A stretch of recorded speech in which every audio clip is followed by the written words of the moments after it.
secretaries. Karibu.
Ndege wako na mahali pa kuenda jioni, wanyama wa porini jua likitua pangoni, samaki wa majini wana makao baharini, wako mpangoni. Na kuna Mkenya hana nyumba mahali, na zile ziko hawezi kumudu bei ghali, analilia serikali, ategemea serikali.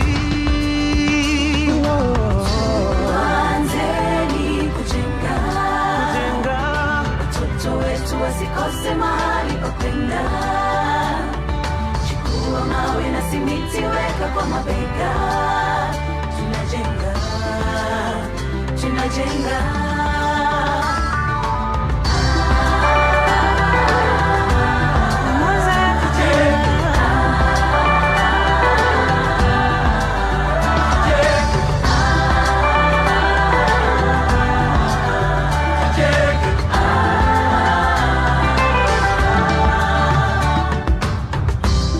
Kukinyesha tusinyeshewe, tuwe salama.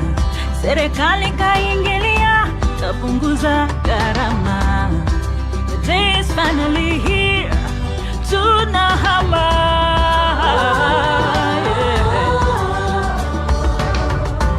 Finally, usawa kwa wote.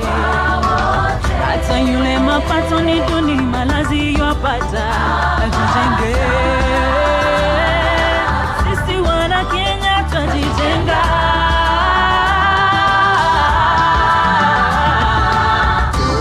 Tuanzeni kujenga, watoto wetu wasikose mahali pa kwenda. Chukua mawe na simiti, weka kwa mabega. Tunajenga, tunajenga. The journey starts with you and with me. Freedom is here. Mimi na wewe ndio wenye nchi, tujenge pamoja. Tuanzeni kujenga, watoto wetu wasikose mahali pa kwenda. Chukua mawe na simiti, weka kwa mabega. Tunajenga, tunajenga. Tuanzeni kujenga, watoto wetu wasikose mahali pa kwenda. Chukua mawe na simiti, weka kwa mabega. Tunajenga, tunajenga. Tuanzeni kujenga,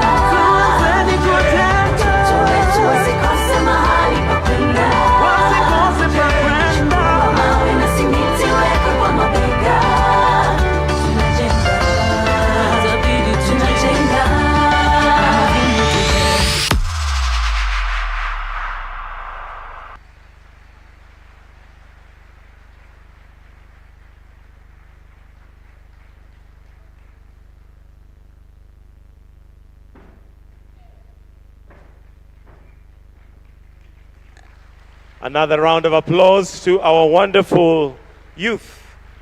As they say, tunajenga, adequate housing for all. Another round of applause as they exit the stage. Thank you very much and welcome to Kenya. Your Excellency, sir, with your permission, allow me at this point to invite the Principal Secretary for the State Department of Housing, Mr. Charles Mwaura Hinga, to come and run this session. I'd encourage us to welcome him with a warm clap. Karibu sana, Bwana Hinga. Karibu.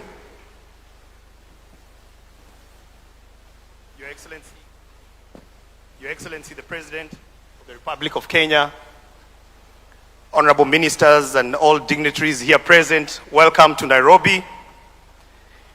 Your Excellency, we gather here today at a time when this country is experiencing a transformation of a lifetime. We have ministers that have come here today and are eager to hear and to listen, because the issue of urbanization is in everyone's lips.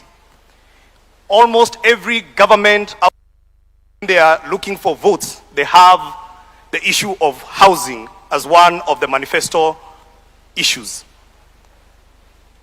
We have synonymous issues, Your Excellency. Number one, we are all urbanizing very fast. Number two, Africa has a very high youthful population. Our economies are not creating jobs fast enough. Our urban areas are characterized by very expensive land. And we have very high levels of informality. And yet, in the midst of all those challenges, this country, a small country in the eastern coast of Africa, with little or no natural resources, has yet again shown the way on how to move from talk to action. Your Excellency, this is the most important segment and everybody is eager to know how did you do it. And so, without further ado, I would like to invite the Managing Director of Shelter Afrique Development Bank, Mr. Habib Han, to come and make his opening remarks, because, Your Excellency, yesterday we agreed that we will get out of here with a very clear focus plan on how we are going to fund the urban agenda. Thank you very much, Habib Han.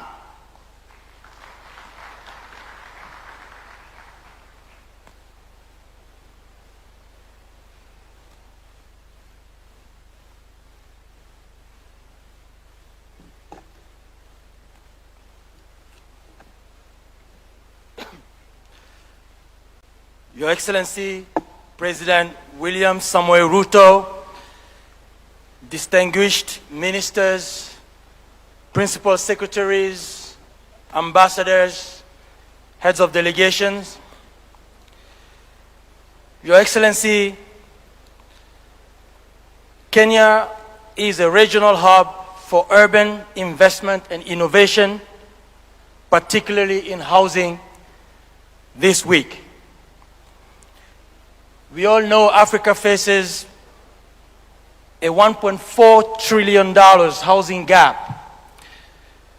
And forums like this bring together governments, financiers, the private sector to unlock solutions. Your Excellency, we have delegations from all over Africa, all shareholders and members of Shelter Afrique Development Bank, which you are graciously hosting here in Nairobi for the past 44 years, since 1982.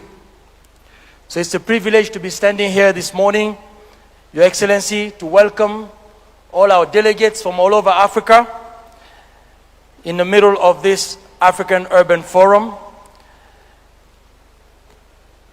Kenya is now the benchmark for affordable housing, thanks to your leadership, Your Excellency. When I arrived here in Nairobi for the first time in 2016, I saw how Nairobi and Kenya looked like. And I moved out to Asia and came back again in 2023. So when I arrived in January 2023, Your Excellency, I heard you say many times that Kenya will become a construction site. Ladies and gentlemen, today, Kenya is a construction site.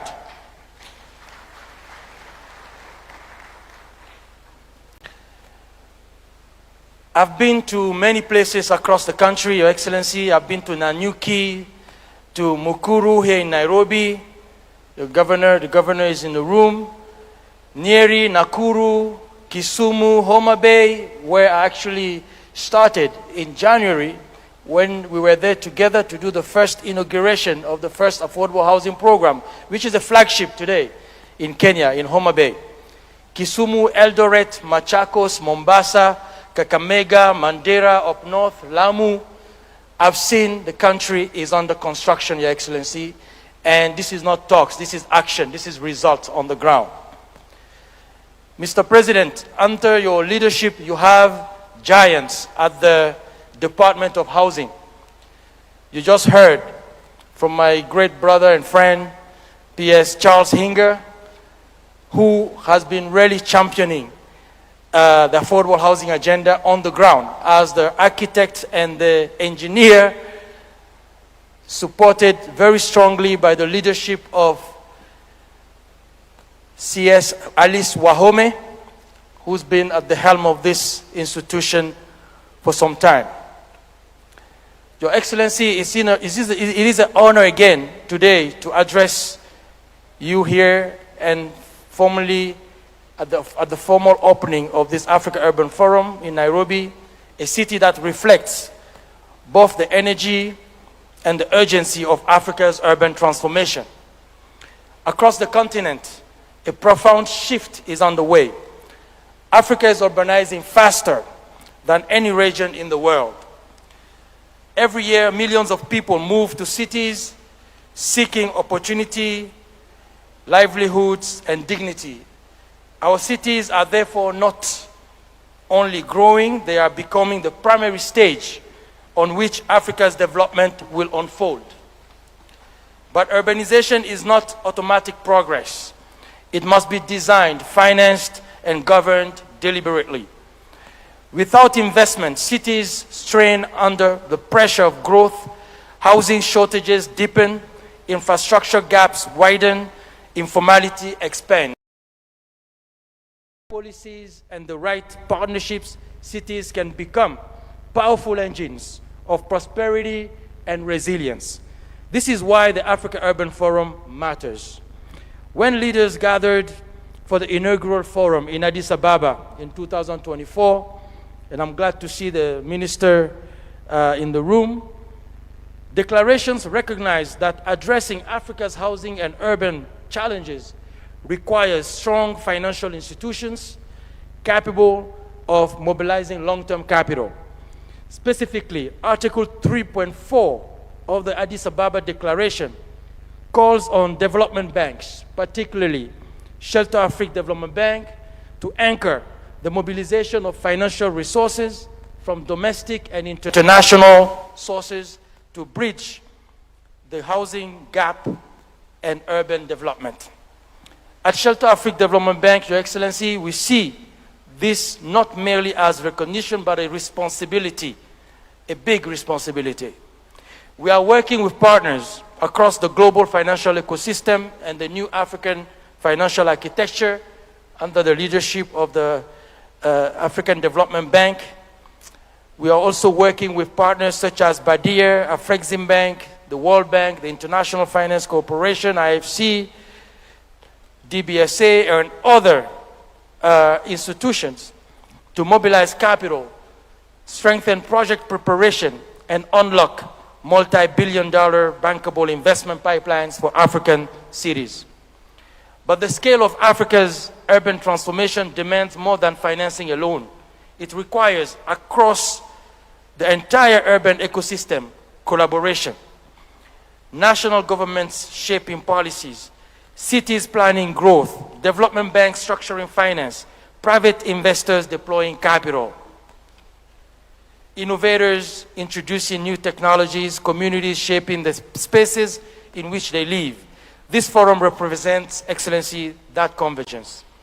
Over the coming days, discussions will explore and have explored, starting yesterday, how to strengthen municipal finance, develop capital market solutions, expand blended finance mechanisms, and unlock scalable investment opportunities that can accelerate housing delivery and urban infrastructure across the continent. But ultimately, the value of this forum will not be measured by the quality of our discussions here. It will be measured by the partnerships we build and the investments we mobilize. Because Africa's urban future will not be written in declarations alone. It will be written in the homes that are built, in the infrastructure that connects communities, and in the cities that give millions of Africans the opportunity to thrive. Let us therefore approach this forum with bold ideas, practical solutions, and the shared commitment to action. Let us ensure that Africa's urbanization becomes not a challenge to manage, but an opportunity to seize. And let us remember that behind every project and every investment lies something profoundly human, a family seeking stability, a young person pursuing opportunities, and a community building its future.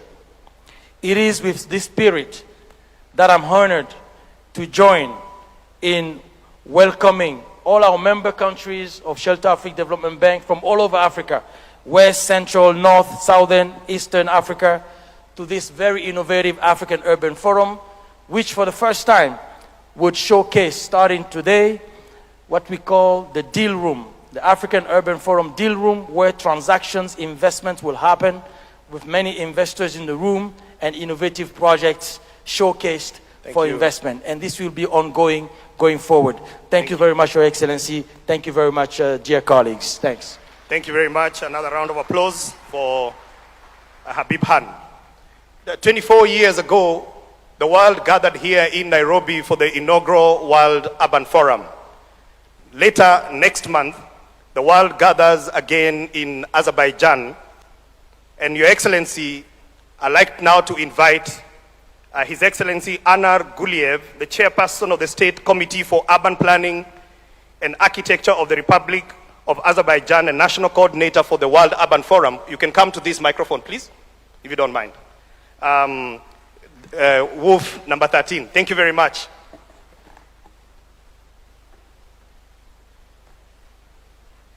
Thank you very much.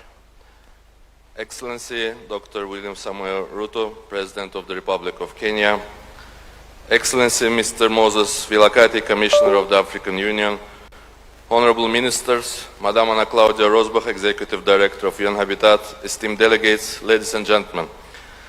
Let me start by expressing my sincere appreciation to His Excellency President Ruto, the Government of Kenya, as well as to the African Union and UN Habitat for the leadership in bringing together governments, development partners, and other stakeholders. The second African Urban Forum has been made possible by the vision and dedication of partners advocating the global urban agenda. Kenya is certainly one of the most prominent champions of sustainable city planning and development. It was here in Nairobi in 2002 that the very first World Urban Forum took place, laying the foundation for what has become the world's most important platform for urban dialogue. Kenya is home to UN Habitat, and this forum taking place in Nairobi builds on the country's tangible initiatives aimed at improving living conditions of citizens through large-scale housing and infrastructure development projects. I have had chance of seeing some of them. They are really impressive. We know from our own experience how valuable such forums are. Azerbaijan was the first country in our part of the world to organize National Urban Forum in 2022. Practical value of that forum has inspired continuity of the urban dialogue, turning it into regional one, and ultimately driving our decisions to nominate Baku as the host of the 13th World Urban Forum.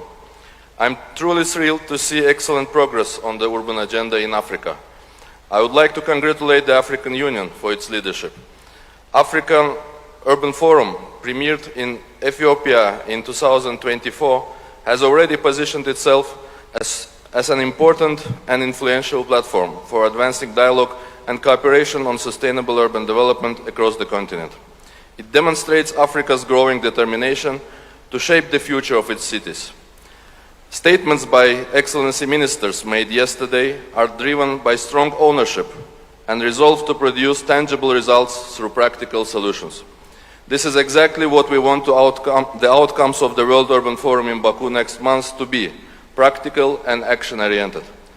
Speaking of synergy, the theme of the second Africa Urban Forum, adequate housing for all, advancing socio-economic and environmental transformation towards the realization of Agenda 2063, is naturally intertwined with the theme of the 13th World Urban Forum, housing the world, safe and resilient cities and communities. Housing is more than shelter. It is a foundation for stability, dignity, and economic opportunity. It drives economic growth that improves people's everyday life, strengthens the social cohesion within and among the communities.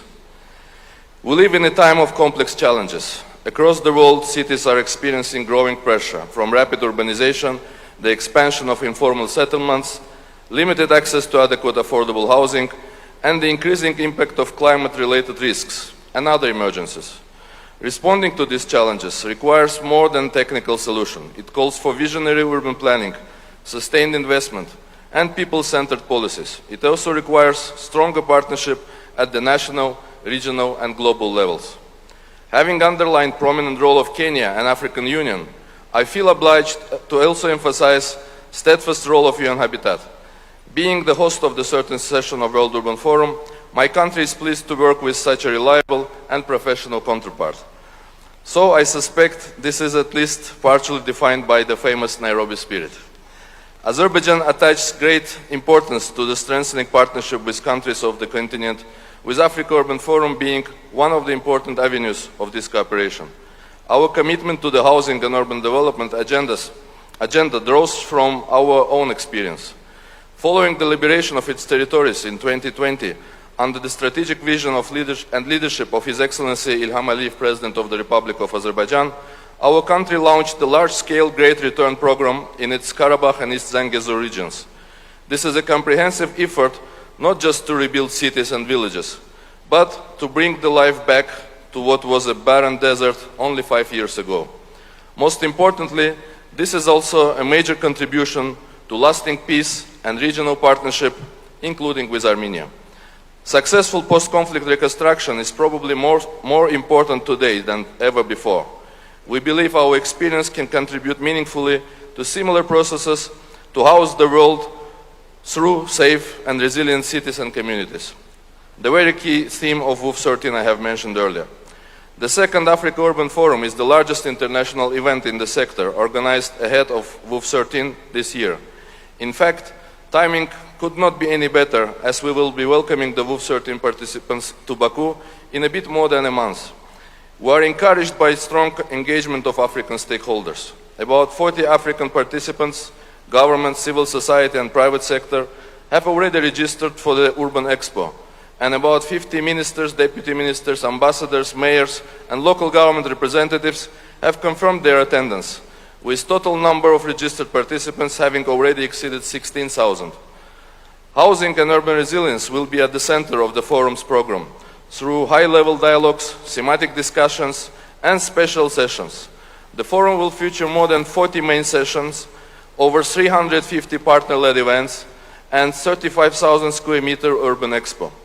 For the first time in the history of the World Urban Forums, Azerbaijan has initiated a high-level leaders meeting, reflecting our strong political commitment to the global development agenda. We are honored that a number of heads of states have confirmed their attendance, including many from Africa. It goes without saying, we very much count on the most active, valuable contribution of our Kenyan partners, and active engagement of the African Union. Special session Africa Affordable Housing Compact will take place during the WUF 13. The session will explore financing models and partnerships to accelerate the delivery of sustainable, scalable housing solutions across the continent. The government of Azerbaijan will also organize a special session, Cities at the Heart of Connectivity, Urban Reconstruction and Regional Cooperation, highlighting how urban reconstruction can contribute to broader regional connectivity and cooperation, with cities playing a central role in this process. Let me underline, while well aware of the importance of such deep intellectual discussion, we are also determined to ensure practical value of the above deliberations. We cannot afford those discussions to remain discussions only, no matter how rich and well-intended. We believe WUF13 presents important opportunities for Africa to engage actively and showcase its experience. Having hosted COP29, Azerbaijan is availing itself of existing and building new partnerships and spearheading climate change action, including through urban agenda. This will be among priorities of the WUF13 as we look to contribute to COP31 in Turkey.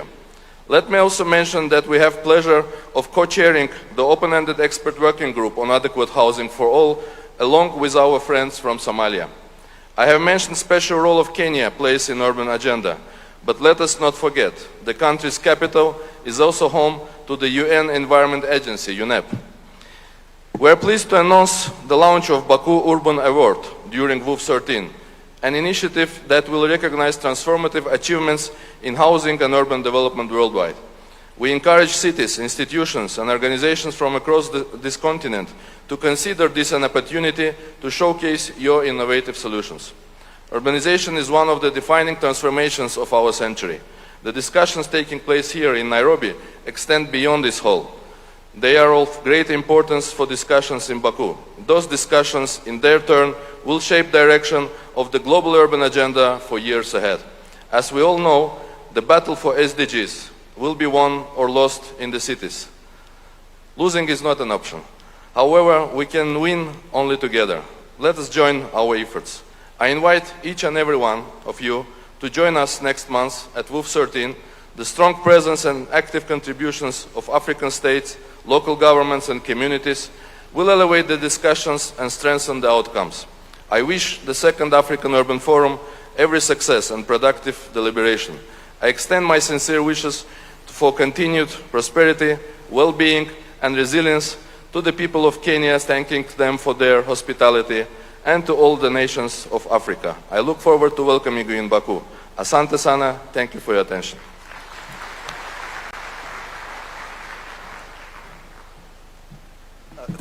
Thank you very much, Your Excellency. Your Excellency, in one of the many situation rooms that we've had in the run-up to this agenda of affordable housing, you one day asked us the question, how is it that we normalized mediocrity over many years? And you asked this in relation to Nairobi. The name Nairobi means a place of cool waters. And how did the place of cool waters turn into the waters became sewage? And Your Excellency, you asked, how is it that Nairobi hosts 2 UN bodies, and yet we became okay with that level of mediocrity? Next speaker, Your Excellency, is Her Excellency Anna Claudia Rosbach, the UN Habitat Under-Secretary General and Executive Director of UN Habitat. You can come here. We've had a lot of collaboration with them, especially on the issues of the Nairobi rivers. They sit in our advisory committee, and Your Excellency, we are fixing the rivers. Thank you. Thank you.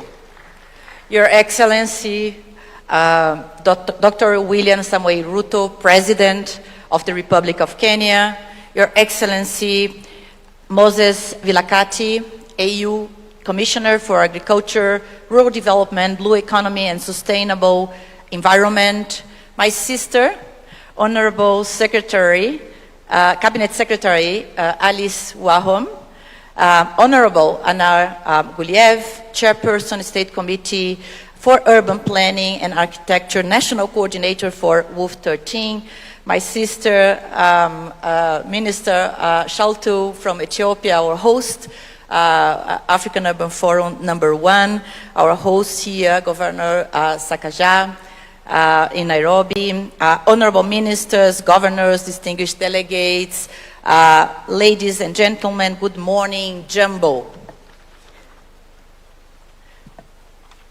It's an honor to join you here in Nairobi for the second African Urban Forum, at a moment when Africa's urban future and transformation is not just a continental priority, but it is a global one. Let me begin by extending our profound gratitude to our hosts, the government of Kenya, for hosting UN Habitat and for hosting us today, and commending the African Union Commission for their continued leadership in convening this continental forum for advancing Africa's urban agenda. Converging again after the first Addis Ababa African Union Forum in 2024, where participants adopted the African Urban Forum Declaration on Sustainable Urbanization for Africa's Structural Transformation, the second African Urban Forum in Nairobi shines the spotlight towards Africa's urbanization, rapid urbanization, happening at unprecedented scale. Let us reflect how far we have come from Habitat 1, Habitat 2, when the continent was still perceived as predominantly rural, to forging the common Africa position for Habitat 3, demonstrated through a unified continental voice in Quito, Ecuador. There, Africa negotiated the new urban agenda, not as 54 divergent entities, but as one bloc, one voice. Today, the story has progressed profoundly. The continent voice is much stronger, it's clear, and more essential than ever. Our theme is adequate housing for all, advancing socio-economic and environmental transformation towards the realization of Agenda 2063. It couldn't be more timely. Africa is the world's fastest urbanizing region, with cities growing at an average annual rate of 3.5%. This is a benchmark in human history. And by 2050, 6 out of 10 Africans will live in urban areas. 80% of Africa's population is going to be in cities. And over 60% of Africa's total population is under the age of 25. Urban areas are already generating nearly 60% of Africa's GDP. But at the same time, 60% of people are lacking adequate shelter. So this is not merely a demographic shift or a shelter issue, but it is a systemic crisis rooted in the limited access to land, commodification of housing, compounded threats from impacts of climate change, instability, and urban vulnerabilities. You mentioned a few: poverty and inequality at the bottom line. Across Africa, this growth is not uniform. While rural to urban migration is a factor, much of Africa's urban growth is now gradually coming from within cities themselves. We are witnessing the shift in growth. It's occurring primarily in the secondary and intermediary cities. The rapid urbanization process in Africa, while challenging, also offers powerful opportunities to expand access to decent, affordable housing, service land, and basic services, thus accelerating economic growth and strengthening social cohesion. While cities continue to grow at accelerated rates, it creates the scale needed to justify and attract investments in infrastructure, housing, and essential amenities. Expanding transport networks, affordable housing, digital systems in cities opens the door to improved mobility, greater connectivity, and enhanced productivity. Across the continent, governments and partners are increasingly recognizing urbanization as a driver for inclusive development, enabling them to plan better, mobilize more resources, and implement reforms that make land, housing, and basic services more accessible. But let us reframe how we view housing. Housing is not only a social expenditure, a cost to be minimized, a deficit to be filled. It is the foundation infrastructure for societies, for job dignity, and socio-economic transformation. When we invest in adequate housing, we create construction industries that employ youth, we build resilience against climate shocks, and we provide stability upon which families and communities thrive. What this tells us is very simple. Africa's future is urban. Housing is at the front line of climate adaptation, but opportunities of that urban future should continuously be unlocked. We need to position urbanization and housing development among the highest priorities in our nations and continent. And I'm happy to note that our collaboration with the African Union has resulted in that. Together with UNECA and the African Union Commission, we came up with the harmonized implementation framework for the new urban agenda in Africa. This is a very strategic document that supports member states in the implementation of our global priorities in the continent. I would like to commend the work of the AU, especially the work of the Specialized Technical Committee on Public Service, Local Government, Urban Development and Decentralization, chaired by my other sister, Honorable Justice, the Minister of Uganda. This committee plays a critical role, and through this committee we have the African Urban Forum platform to be held every second year just before the World Urban Forum. The work and the service of the committee is commendable, and UN Habitat will always stand with the Commission in advancing the Africa Agenda for the Vision 2063, the Africa we want. At UN Habitat, our response is clear. Across Africa, UN Habitat is supporting over 40 countries with national urban policies, housing strategies, and planning systems. We are focusing on 3 core priorities: ending the global housing crisis, supporting climate resilient and inclusive cities, strengthening urban governance and finance systems. Globally, this year, 2026, marks a pivotal period for UN Habitat. 10 years after the new urban agenda approved in Quito, Ecuador. It's important that we together evaluate what are the gaps and chart the course for the remaining decade of the new urban agenda. This is also the year where we are looking in depth to what happened to SDG 11, especially SDG 11.1, featuring housing and informal settlements. And unfortunately, we are already seeing that the world is not on track to meet the 2030 agenda. To continuously support the member states in addressing the global housing crisis, the open-ended working group on housing, which was established in June 23 as a global platform to advance policy guidance, develop practical recommendations, and support countries in integrating housing systems, has over the last 1 year delivered concrete progress. Thank you, Kenya. Thank you, the government of France. We looked at social housing, informal settlements, finance and land. Looking ahead for 2026, under the chairmanship of Somalia and Azerbaijan, we are going to look at land, integrated housing policies and climate resilience. As embedded in our strategic plan for 26-29, I call on our partners to embrace 3 priorities. First, let us put housing and transformation of informal settlements at the center of development agendas. Second, let's strengthen our institutions and systems for transformative change. And third, let's learn from within Africa.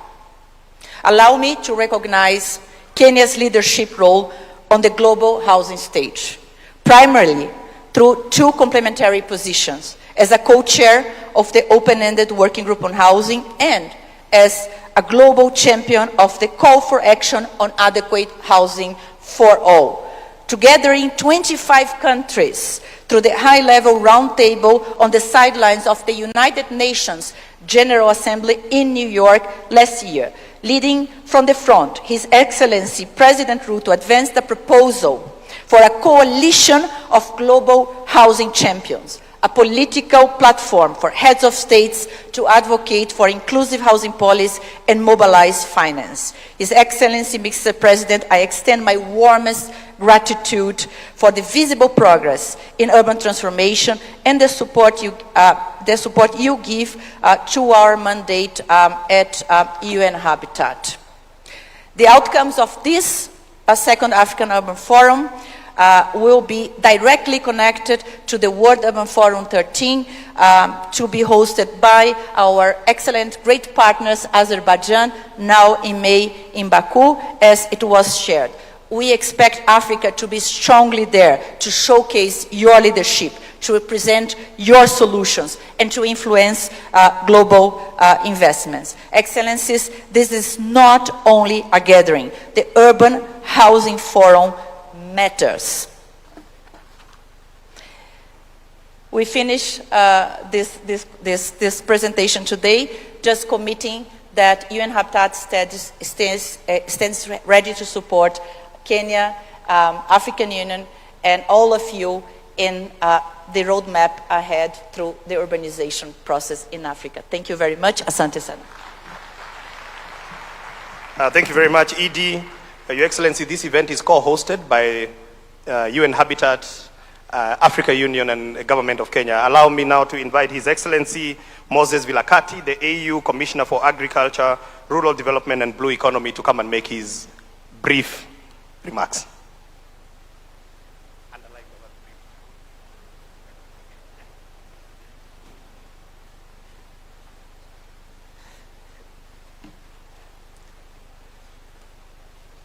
I understand what you mean. Your Excellency, Dr. William Samuel Ruto, President of the Republic of Kenya, and the host of the second Africa Urban Forum, honorable ministers present here, strategic partners, the private sector, and all protocols observed. It is a great honor and a privilege to join you today and address this August Assembly on the occasion of the opening session of the second Africa Urban Forum here in Nairobi, which is dedicated to reflecting on the delivery of adequate housing for all as the continent advances socio-economic and environmental transformation towards the realization of Agenda 2063. Allow me to express the sincere appreciation of the African Union Commission to His Excellency President William Samuel Ruto, the government and the people of the Republic of Kenya for hosting this important continental gathering and for their exemplary leadership in advancing Africa's urban development and housing agenda. As we gather here to affirm the value of partnerships and cooperation and finding common solutions to shared problems, I wish to commend our long-standing partnerships with the United Nations Human Settlement Program, UN Habitat, and the United Nations Economic Commission for Africa, UNECA, for their continued support in convening this continental gathering. Your Excellencies, honorable ministers, the African Urban Forum, AUF, as a brainchild of the African Union Commission, was established during the fourth ordinary session of the Special Technical Committee on Public Service, Local Government, Urban Development, and Decentralization, held in Cairo, Egypt, in August 2022. The forum was established in response to the growing recognition of Africa's rapid urbanization, its opportunities and challenges, and the need for continental platform to promote an inclusive and holistic approach to unlocking its full potential. The AUF has evolved from its inaugural session held in Addis Ababa in 2024 to becoming a vital multi-stakeholder platform for discussing key urban issues, linking the 2030 Sustainable Development Goals, the new urban agenda, and the aspirations of Agenda 2063. The value, therefore, of this forum lies in its ability to provide a unique platform for political leadership, for policy dialogue and partnership, shaping Africa's urban future while strengthening the coordinated implementation of Agenda 2063.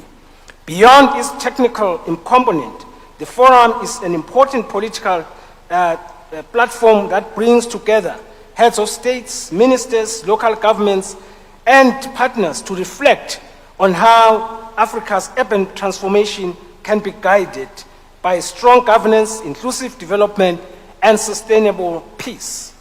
Africa, ladies and gentlemen, is undergoing the world's fastest urban transition, with urbanization placing cities at the heart of national economic growth, social transformation, and regional integration. Equally, this rapid urbanization presents governance, infrastructure, climate, and peace, as well as security challenges that requires political leadership and coordinated continental action. The theme of this forum, adequate housing for all, advancing socio-economic and environmental transformation towards the realization of Agenda 2063, speaks directly to these development imperatives. When we look at from an African Union's perspective, we realize that adequate housing is a matter of dignity and human rights. It is also a foundation for economic productivity. It is also essential for social stability and peace. And it is also central to sustainable and inclusive urban development. Housing and urban development, therefore, represent a strategic pillar for achieving Agenda 2063.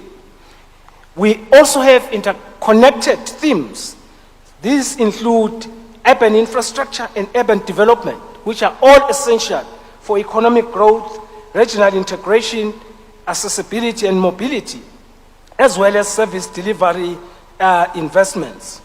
We also need to look at energy transformation as well as strengthen productivity to support the implementation of the African Union's infrastructure. There is also the issue of resilience, building, and sustainable urban development, which are critical in the context of climate change and environmental pressures. But also, we need to be looking at smart cities, science, technology, and innovation, which are transforming urban governance and economic development through digital systems, data-driven planning, as well as enhanced transparency. Yet, we also need to be innovative, look at innovative financing to make sure that our dreams can be realized. But of importance is to make sure that we also look at transforming our informal settlements, which remain a priority for social inclusion as well as human dignity. Lastly, we need to be looking at urban migration and displacements, which requires coordinated governance and policy responses. Cities are increasingly hosting displaced populations and migrants, making urban areas central to humanitarian response, social integration. These priorities are closely linked to our broader thinking as the African Union's work program on decentralization, local governance, and urban development. The theme for this forum, therefore, aligns strongly with the African theme of the year 2026 on water and sanitation, which recognizes water as a strategic resource for human security, for public health, as well as for sustainable development. It is our collective responsibility, therefore, to take stock of the progress that has been made by the African Union regional economic communities, our national governments and local communities in implementing the commitments which were adopted during the inaugural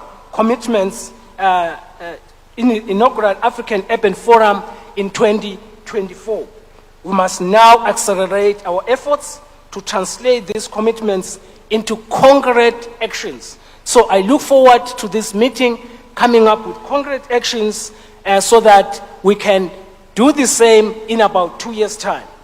But one thing that I would like to emphasize, Your Excellency, is that working hand in hand with our strategic partners, we have established the Aqinile Partnership. Aqinile means strong, which is a unique partnership formed by the AUC, the UNDP, the UN Habitat, and UNEP to jointly address disaster risks across the continent. The development also of the Africa Common Position and continental agenda, raising advocacy for global economic and continental fora, it becomes very, very important also as we look at the housing issue. We think that the success of the Agenda 2063 lies in better livelihoods, and that can only be done through better housing for all. Therefore, the expected outcomes of this forum, together with the Nairobi Declaration on Housing, should reflect Africa's collective commitments to adequate housing, sustainable urban development, strong local governance, climate resilience, and inclusive growth, which should reinforce the role of Africa's Urban Forum as a continental institutional platform. In closing, Your Excellency, African Union remains fully committed to working with member states and partners to support Africa's urban transformation and to advance Agenda 2063. Let us therefore work together to build inclusive, resilient, and peaceful African cities, ensuring adequate housing for all. I thank you. Siyabonga kakhulu. Asante asante. Siyabonga. Your Excellency, out of the 273,000 housing units under construction in Kenya, 98,000 of them are in construction in the capital city of Nairobi. It is my great pleasure now to invite the governor of Nairobi to come and make his very, very brief remarks.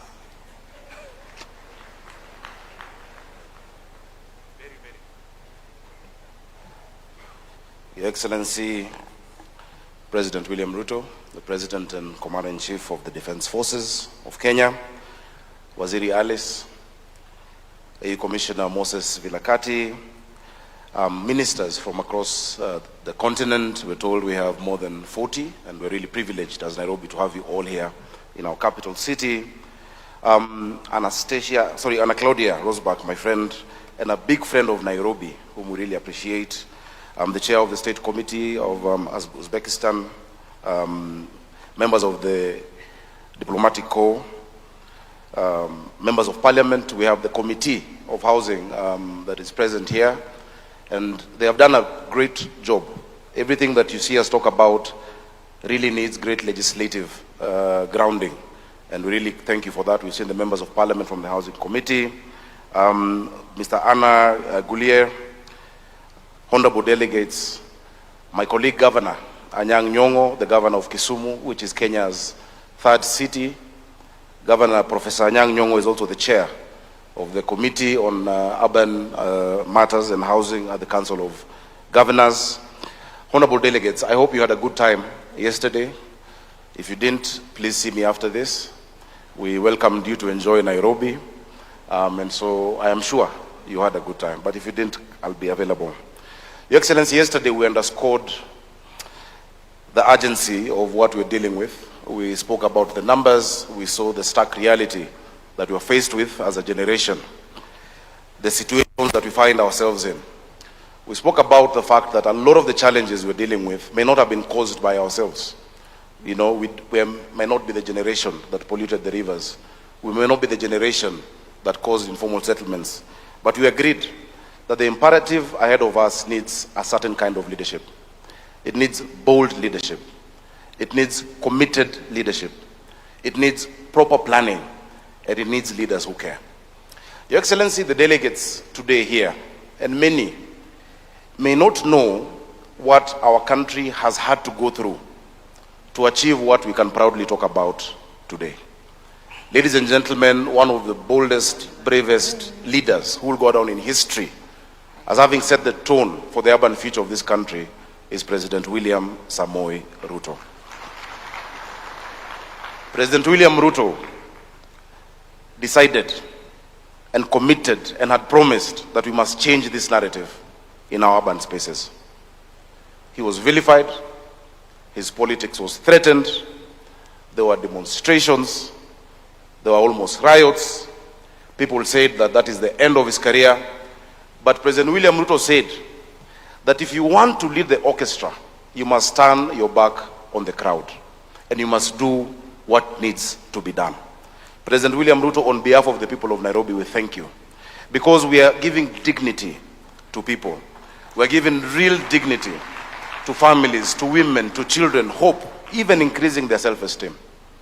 I want to tell you something, that is the kind of leadership that we require from all of us in all our countries. If we have 40 out of the 54 African countries represented here, with that same level of tenacity and focus, we can actually change the tide. What President Ruto did, because people asked him, don't you have a house yourself? Why are you thinking about those who don't have a house? Previous administrations had attempted to do this. And when there was a little whiff of resistance, their tails went in between their legs and said, oh, let's leave it. You have a house. Let's take care of our other issues that are less politically, risky. But President Ruto did or expressed what has been defined by Leo Tolstoy, sometimes attributed to Fyodor Dostoevsky, that if you feel pain, it is because you're alive. But if you feel somebody else's pain, it is because you're a human being. That personal suffering only points to mere existence, but empathy is what defines humanity. Many of the actions you're going to take, many of the actions we're discussing are not for yourselves or for your families, but are for those who may not be in this room, who cannot make a case for themselves. So I want to encourage all of you that you're not in Nairobi in vain. What you're doing is the work of God, I will call it that, because you're giving hope, you're giving dignity, and you're changing the course of generations to come. Part of what our president is leading us in doing in this city, and I'm very proud to be the governor of Nairobi. For a long time, and the PS has said, and I'm being very brief, the PS has said, the work we're doing on our rivers is historic. This city was founded on those 3 rivers. When it was founded in 1901, a letter was written to the UK saying that this is just a swamp. It will always flood. We were on floodplains. In 1906, there was a big plague in this city because of the floods. Today, we are changing the narrative of the rivers, which became where the informal settlements are. When it floods, those who are affected most in Nairobi are the poor and the destitute in informal settlements. But we committed, the president has committed more than 50 billion Kenya shillings. One of the interventions we're doing in sanitation is a 54-kilometer trunk sewer on both sides of the Nairobi River. 1.8 meters by 1.8 meters. I am 1.83 meters, so you can imagine the span of that sewer. It is going to cover the sewer demand for this city for 50 years. Isn't that being a visionary leader? I think our president needs some applause for that. On top of that, of course, there's the 200,000 units of housing and much more. The associated infrastructure, the jobs that have come with it. We have hundreds and thousands of our young people who today can wake up with dignity and confidence that they're going to a construction site, whether it is engineers, architects, masons, plumbers, etc., you name it. So we are seeing this transformation. I would like to finish by challenging my friend Habib. Habib has spoken about the deal rooms many times, and I'm glad we have mayors here and city leaders. And yesterday I threw a brief challenge. I didn't go much into it because I was just to speak briefly. Mostly cities are called to make welcoming remarks, not to talk about the cracks of the matters. But these mayors and city leaders are the ones who grapple every day with the urban challenge on our continent. I think they deserve better recognition. And I've seen one of my predecessors, Mayor Joe Akech, when Nairobi had mayors back then. Let's appreciate him. We stand on the great work that many of you did many years ago, and we're building on it. And so, Bwana Habib, in those deal rooms, we're going to come into those deal rooms as cities. Because we know if we're not on the negotiating table, we're on the menu. And we have refused to be on the menu as cities and as subnational governments. We have bankable projects. Water and sewer provision in a city like Nairobi or Mombasa or Kisumu or Kampala is a bankable, investable project because people pay bills. Mass transit, because people must move from one place to another. We must sort out urban sprawl, is bankable. So it's not just for investors and the private sector, but also have a space for cities. So finally, delegates. I know I welcomed you yesterday, but today I want to give you an offer. Please take it and do 3 things.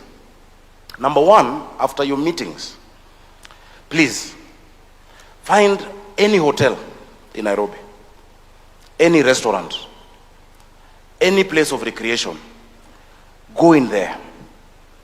You can order ugali, which is a Kenyan dish, nyama choma. You can order pizza if you want. You can order, githeri. Have as much as you want.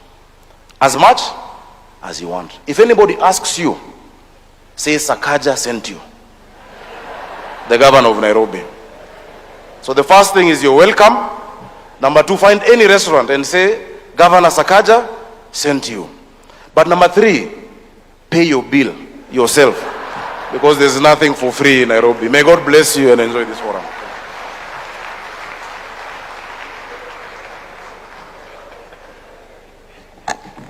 Thank you very much, Governor Sakaja. To bring us to the end of this session, allow me to invite my boss, my cabinet secretary, Madam C.S. Wahome. Come on, let's give her a round of applause.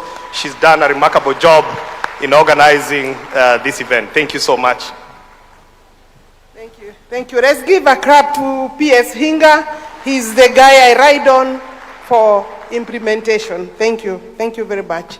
Your Excellency, the President of the Republic of Kenya, Dr. William Samoei Ruto, Your Excellency, AU Commissioner Moses Virakati, here on behalf of yourself and on behalf of the chairperson and the African Union, Your Excellency Anna Claudia Rosbach, ED of UN Habitat, together with Undersecretary General for the United Nations. Your Excellency, allow me to recognize in a special way also Anar Guriev for purposes of his chairmanship for the World Urban Forum. We've made a bit of some promises there. Your Excellency, may I also recognize my sister Chatu. I was sitting next to her, so I need to recognize her because AU, the Africa Urban Forum, started in Ethiopia, and they laid a firm foundation led by the African Union. I have my sister here, Deborah, the one in charge, CS Deborah, one in charge of environment and forest. I have many colleagues in this sector, excellencies, ministers. We have ambassadors. We have distinguished participants. We have Shelter Afrique that is ahead of the park in terms of that space, in terms of policy, now operating as a bank. We have, Your Excellency, ambassadors and high commissioners. I will leave it there, but I want to welcome Your Excellency. Help me to welcome His Excellency this morning to this opening session. His Excellency, Dr. William Ruto, is here to give us the opening keynote address. And that will be at a later date, at a later session. Your Excellency, the room is full. And I assure you, even yesterday, it was this full. We have exchanged great ideas. But one thing that came out, Your Excellency, is that we must move from boardrooms, we must move from halls, and we must consolidate our energy, our strength, and our ideas. With those remarks, Your Excellency, allow me to just say one or two things that as I address you on this second Africa Urban Forum here in Nairobi, at a moment when the question of housing and urban development has firmly moved to the center of Africa's development agenda. Allow me at the outset to recognize the leadership of His Excellency President William Ruto, who has been designated as the global champion for adequate housing by UN Habitat. Recognition that reflects not only Kenya's national commitment, but our own shared conviction that housing must be elevated at a global and continental priority. Your Excellency, across Africa, rapid urbanization is no longer a future prospect. It is our present reality. Yet, unlike previous global urban transitions, ours is unfolding under conditions of constraint, limited physical space, growing populations, climate change and vulnerability, significant infrastructure deficits. The list is long. This presents us with a dual reality. On the one hand, our cities are engines of growth, innovation, and youth employment. On the other hand, without deliberate and coordinated interventions, they risk becoming centers of exclusion and institutional centers of inclusion and vulnerability. It is within that context, Your Excellencies, that Kenya has made a deliberate and strategic policy choice to place housing as one of our priority areas in our national development agenda under the leadership of His Excellency. We have recognized that housing is not simply a sector. It is a system that connects land, infrastructure, finance, labor, and markets. A system that, when structured effectively, unlocks an economic activity across multiple value chains, going from construction, manufacturing, and also service delivery. The local enterprise, therefore, becomes a beneficiary, and such a system, when scaled up, is able to deliver both social outcomes and economic transformation. Excellencies, our approach to provision of adequate housing in Kenya is anchored on 3 key pillars. First, we have prioritized policy and institutional alignment, ensuring that housing delivery is coordinated through a whole of government approach that integrates planning, financing, and implementation. Indeed, our financing is a local solution. Second, we are advancing innovative financing mechanisms and leveraging public resources to crowd in private capital, structuring blended finance solutions, and creating predictable funding streams to support delivery of scale or at scale. Third, we are strengthening delivery systems and building institutional and technical capacity required to move from project by project implementation to program-based delivery, supported by partnership with the private sector and other stakeholders. Through this approach, we are not only delivering housing units, the figure now stands at close to 300,000, but are also building an ecosystem that supports job creation for our youth, strengthens local industries, and expands access to dignified living conditions for our citizens. Excellencies, while we are encouraged by the progress we are making, we are equally clear that no country can address housing challenges in isolation. It requires stronger partnerships between governments, development institutions, and financing partners. The private sector is a key player, and communities must not be left behind. As we therefore deliberate how to overcome these challenges, the next now 2 days, starting today, because yesterday is the first day, Kenya stands ready not only to share its experience, commitments, but also to learn from you, our brothers and sisters. We believe that solutions we are building together must be adaptable, scalable, and rooted in African realities. But my brothers and sisters, as countries, I want to tell you, for the success story for Kenya to reach where it has reached, it has taken the President of the Republic of Kenya to do the heavy lifting. And the heavy lifting is both social, economic, and political. We have had very strong support from the legislature, but the political class, for obvious reasons, unhealthy competition, has not been that supportive.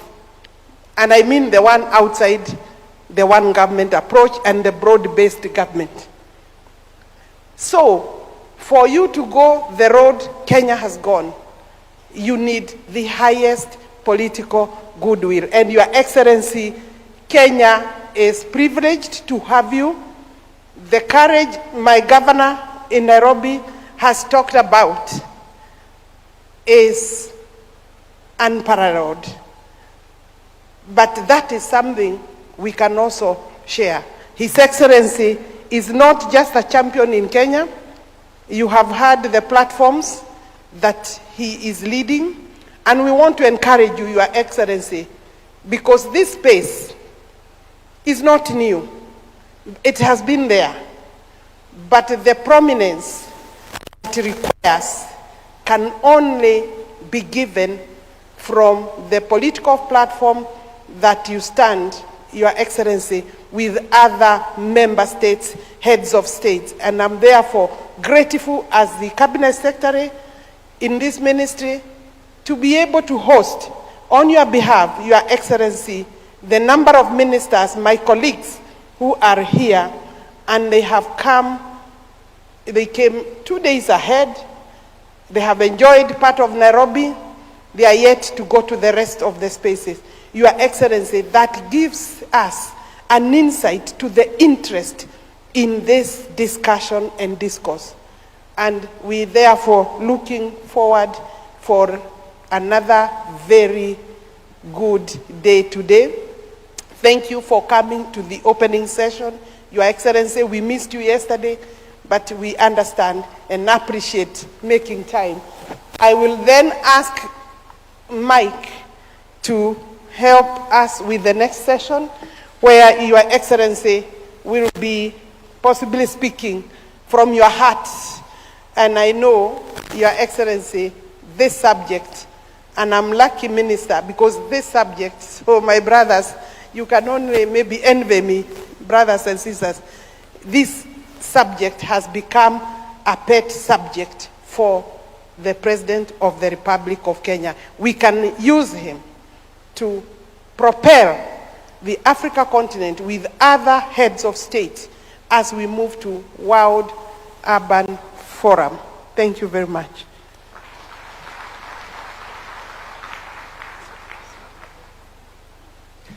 Another round of applause for Cabinet Secretary Alice Wahome. Thank you very much. Your Excellency, I believe all in this room believe that the future is urban. And Kenya has already embarked on the journey for adequate housing. So let us now trail our eyes on the screen as we see snippets of this journey.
for the future. The mindset changes, everything changes. Sahi niko na kwangu, sisumbuliwi, sigongewi mlango. Pamoja mpaka nilikuwa napika na mafuta ya koko. But hapa nimekuta gas. Dignity also, it's kind of lifted up, not the same way while you are still in the slums. We know that the future is urban, so we must manage these spaces so that we are able to coexist, ensure that we have proper transport systems. Top of all is ensure that there's some ownership so that they can be able to gain some dignity and feel like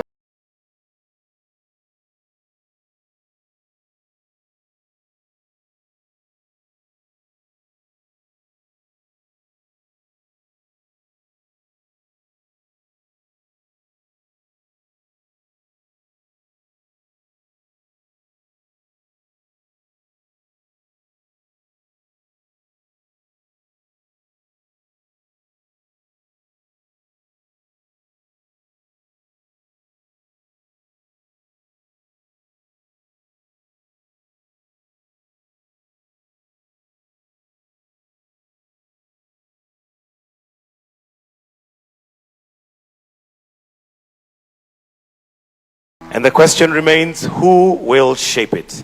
We'll now hear from His Excellency himself, but allow me to introduce our moderator for this session, Vivian Onano. She's an award-winning social entrepreneur and founder and director at a Leading Light initiative.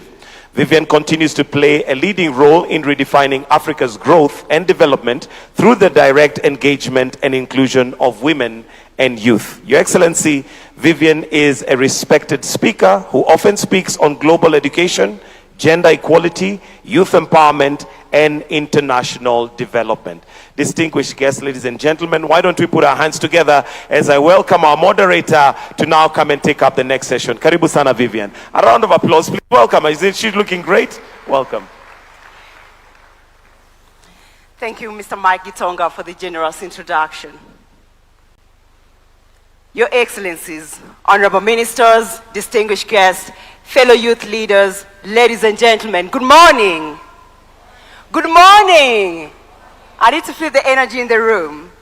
It is my honor to serve as the moderator for this high-level fireside conversation with His Excellency the President of Kenya, where we will delve into key lessons, best practices, and critical challenges in delivering adequate housing for all. Africa is undergoing the fastest urbanization globally, with urban populations growing at over 3.5% annually. By 2050, our urban population will double, from approximately 700 million to over 1.4 to 1.5 billion people. Nearly 65% of Africans will live in cities. We are not simply urbanizing. We are building the future economic engine of this continent. And yet, today, over 56% of urban Africans live in informal settlements. Cities already generate more than 75% of national income, yet remain underfinanced and underplanned. This is not just a housing deficit. It is a systems challenge. Land, finance, governance, and ultimately, delivery. Closing Africa's infrastructure gap alone requires $130 to $170 billion annually, while global systems hold over $400 billion in capital, highlighting a fundamental mismatch between need and capital allocation. Housing is one of the most powerful economic multipliers we have. Every dollar invested can generate up to $2.5 in economic activity, contribute up to 5.8% of GDP, and create up to 5 jobs per unit. So the question is simple. What will it take to deliver at scale? And who will take that responsibility? To respond to these critical questions, I would like to welcome to the stage a leader who has made affordable housing for all his national priority, has risked his political capital to ensure that it is not just an agenda on the manifesto, but a reality for millions of Kenyans. He is a powerful continental voice, and recently, last year at the United Nations General Assembly, he was recognized by the United Nations as a global champion for affordable housing for all. Ladies and gentlemen, please put your hands together for His Excellency, Dr. William Samoei Ruto, the President of the Republic of Kenya, as he comes to the stage.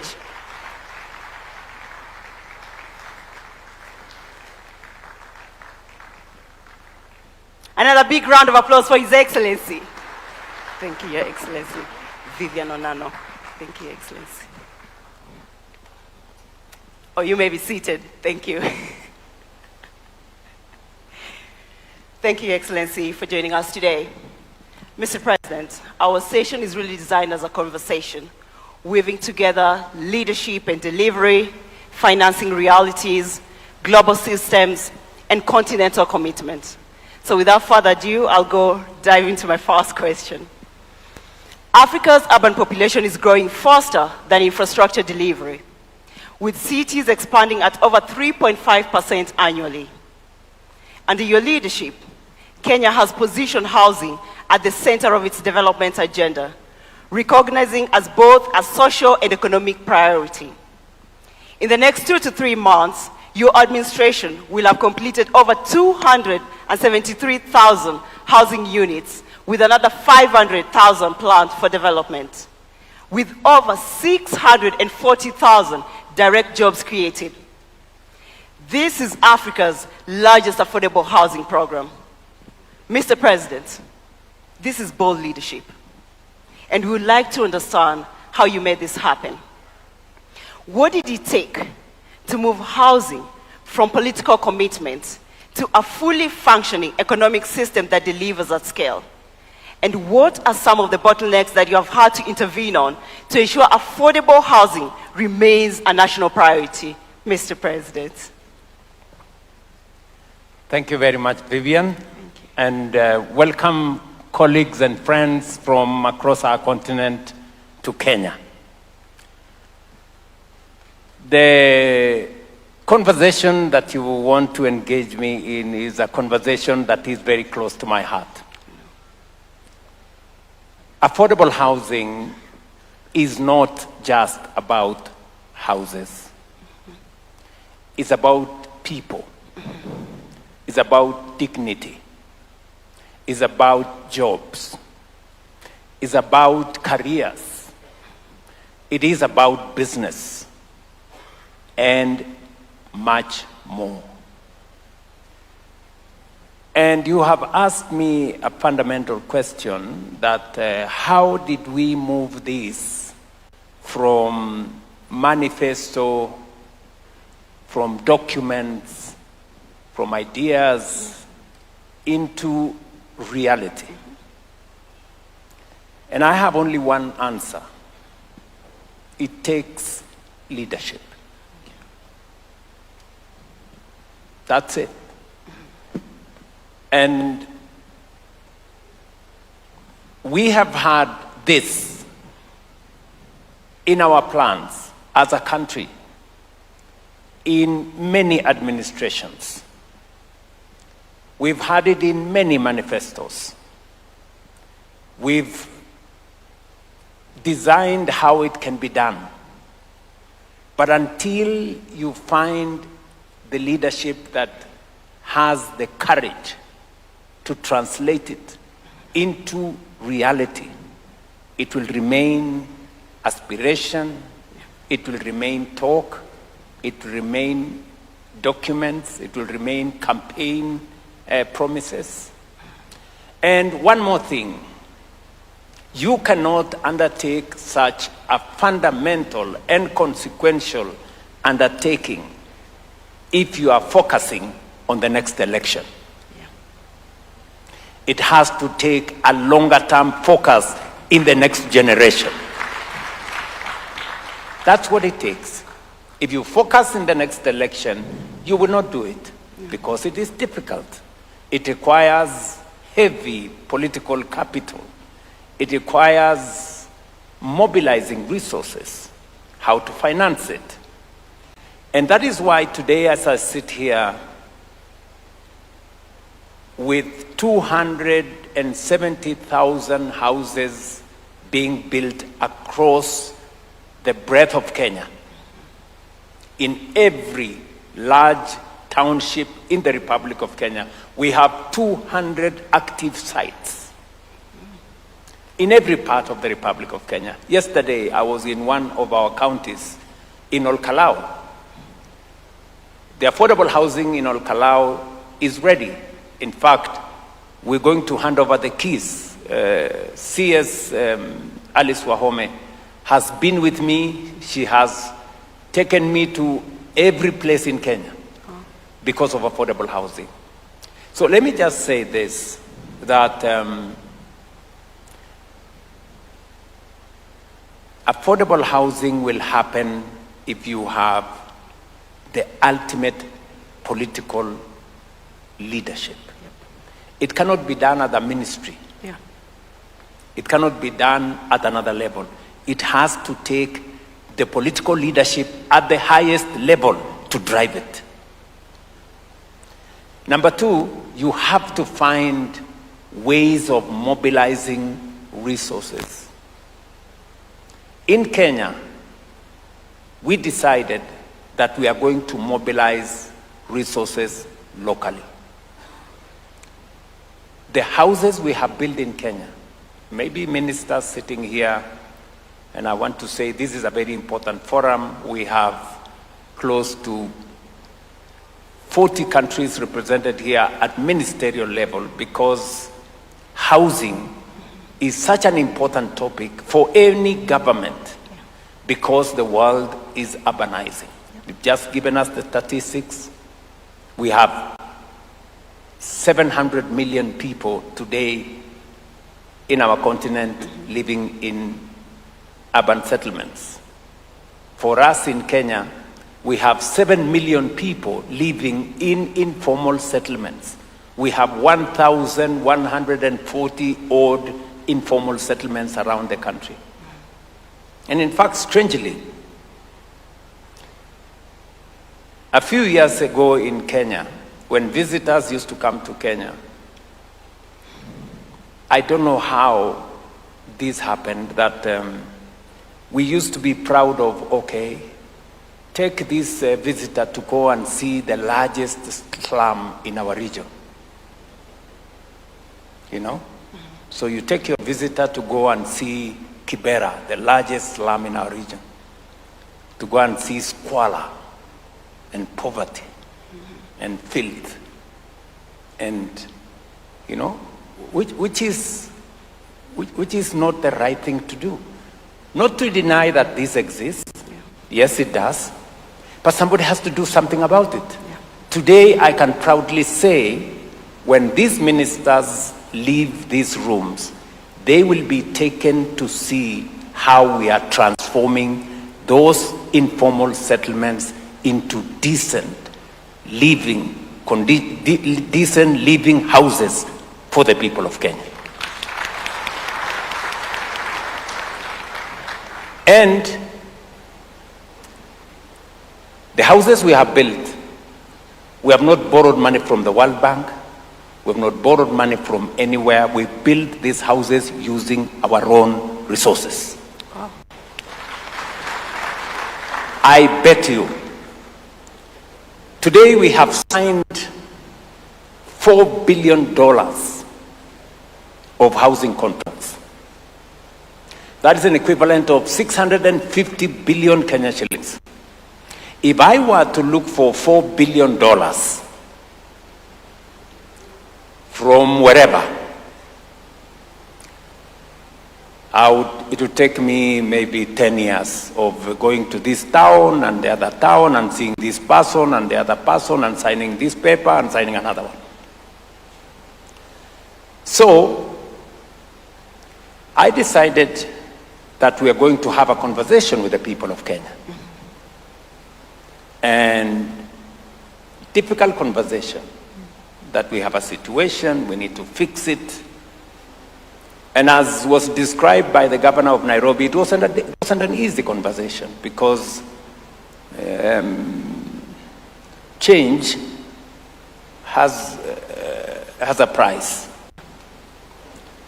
Unfortunately, status quo has also a price.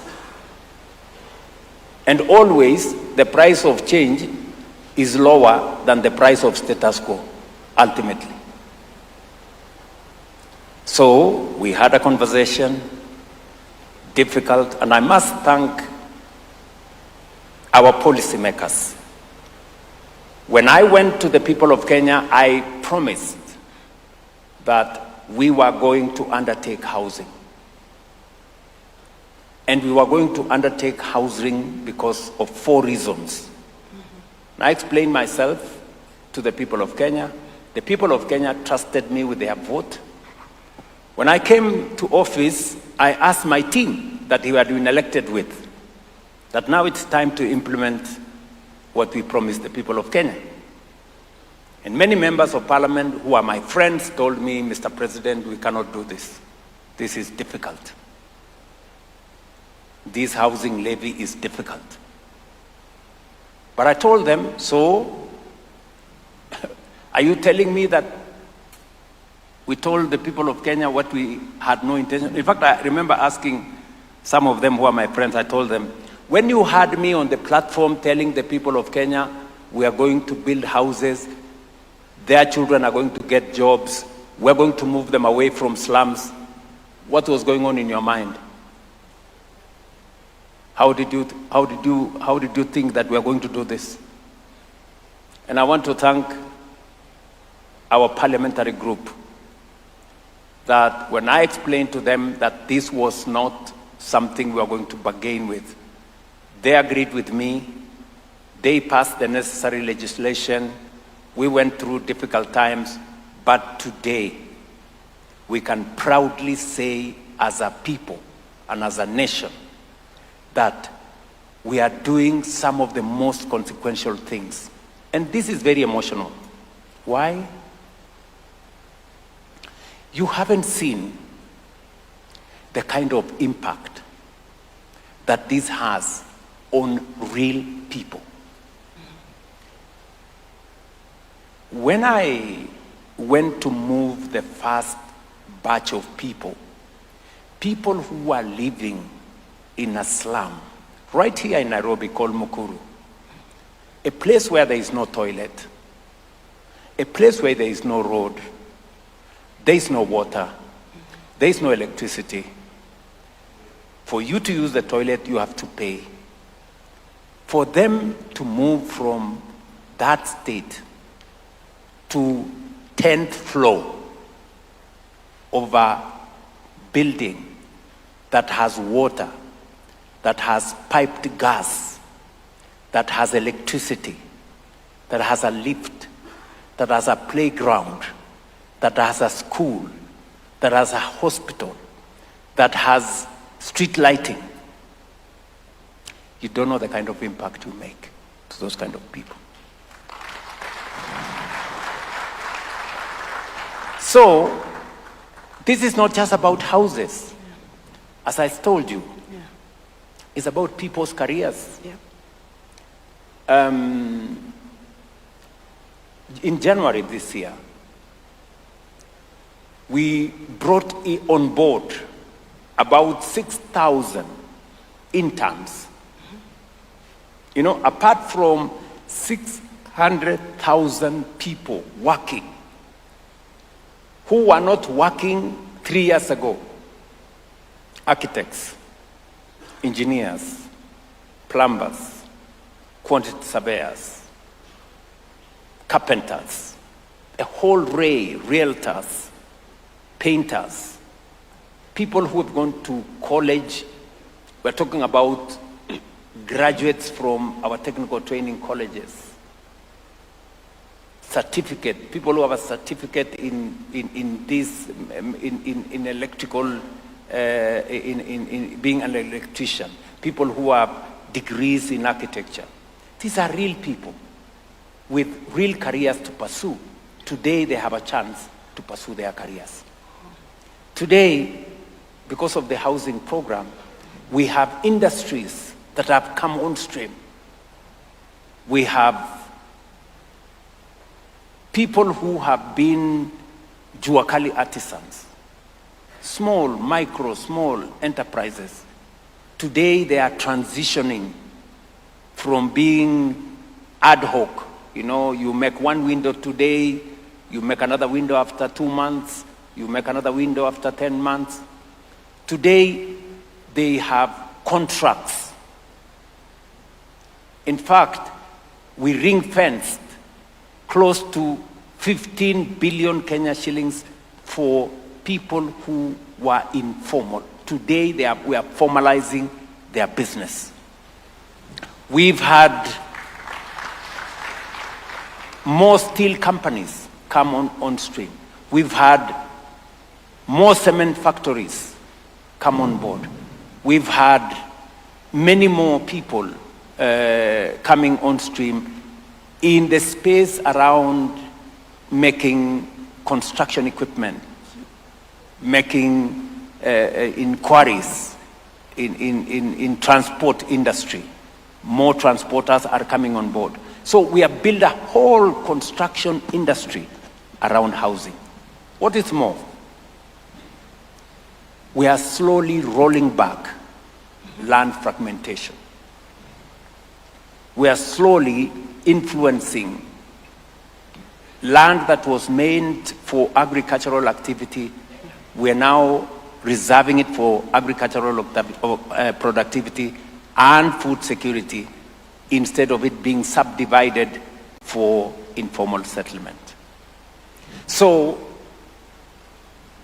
it hasn't taken a person, it has taken a whole Kenyan society, because the executive has been in, Alice and myself and the team.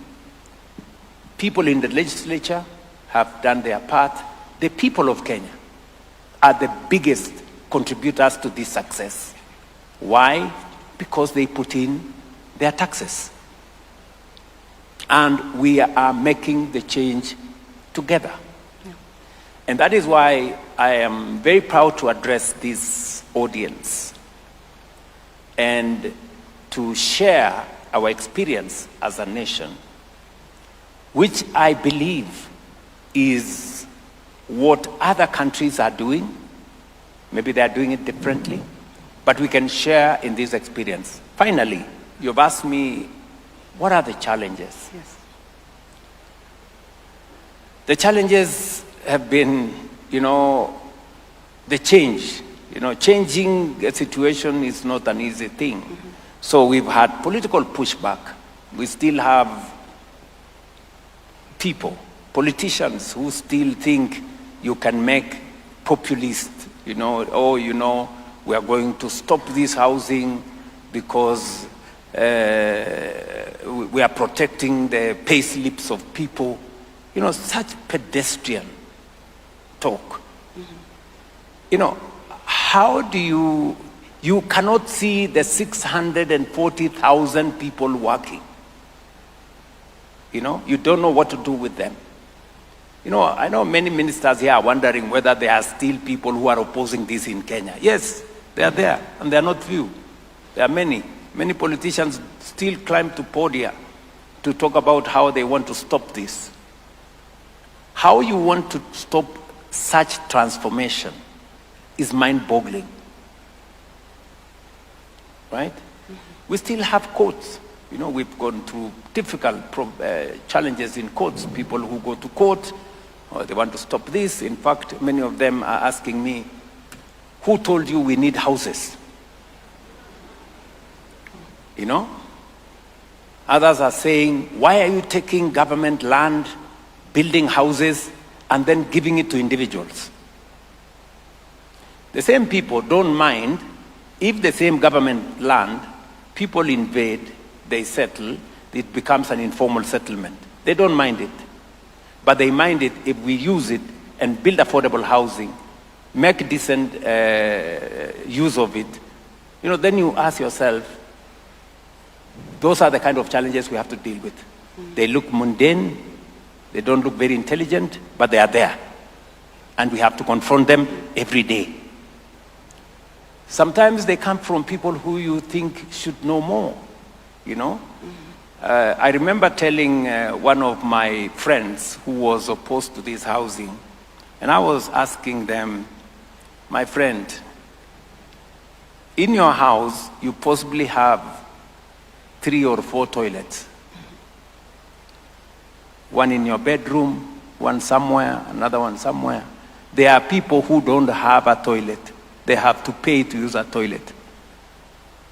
That is the conversation we're having. It is as basic as that.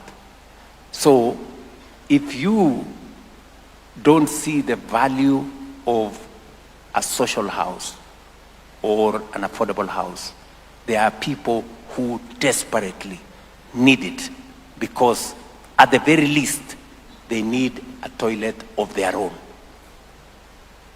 That's how basic it is. And finally, let me say this. It is about dignity. Giving people dignity. It is about getting another group of people to own something. Today, in a social house, for as less as $30 a month, you become a homeowner. That would not happen under any other circumstance. It would not happen. If we left this to the private sector, the private sector builds for those who can afford, not those who need. Government must think about the people who need the houses. And that is why policy becomes central to the delivery of housing. Sorry I've taken long. No, Mr. President, this is fantastic. Ladies and gentlemen, you've heard from His Excellency. This is bold, transformative, and courageous leadership in practice. Mr. President, thank you for bringing the human face to the affordable housing agenda. It's very important for us to see it's not just about housing, as you've said, but it's about dignity and it's about the people. Mr. President, we have other leaders in the audience that would like to also bring into this conversation and hear from them. My first question I'd like to pose to Her Excellency Anna Claudia Rosbach, UN Under-Secretary General and Executive Director of UN Habitat. Madam Executive Director, when you talk about the future of Africa,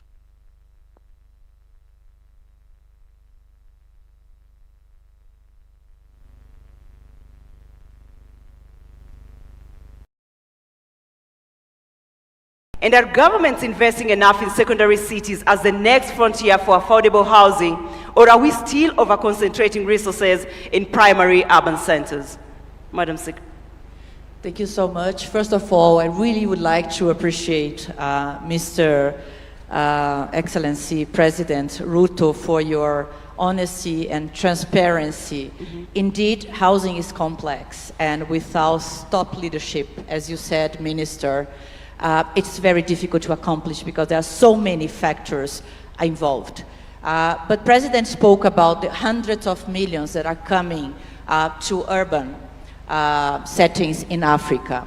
And I spoke about the rural-urban, but also the migration among cities. And our data shows that the growth is actually happening in intermediary city. But if we look at metropolitan areas, the pressure is very, very, very high. At the front line, as you all mentioned, and as we are discussing at this forum, is housing. Because we cannot think about people coming to cities and not having housing. As the President said, the markets are limited. Right now in Africa, I would say 10% is the outreach of the market. Just because the incomes of the people are this low and the prices of the houses are this low. And somebody needs to fix that. So you putting public land into housing helps to cover the gap. You find the finance, and very well highlighted, the domestic finance, because this money is not out there available. is critical to cover this affordability gap. So the city planning, the role of the local authorities, of the mayors, of the governors is critical.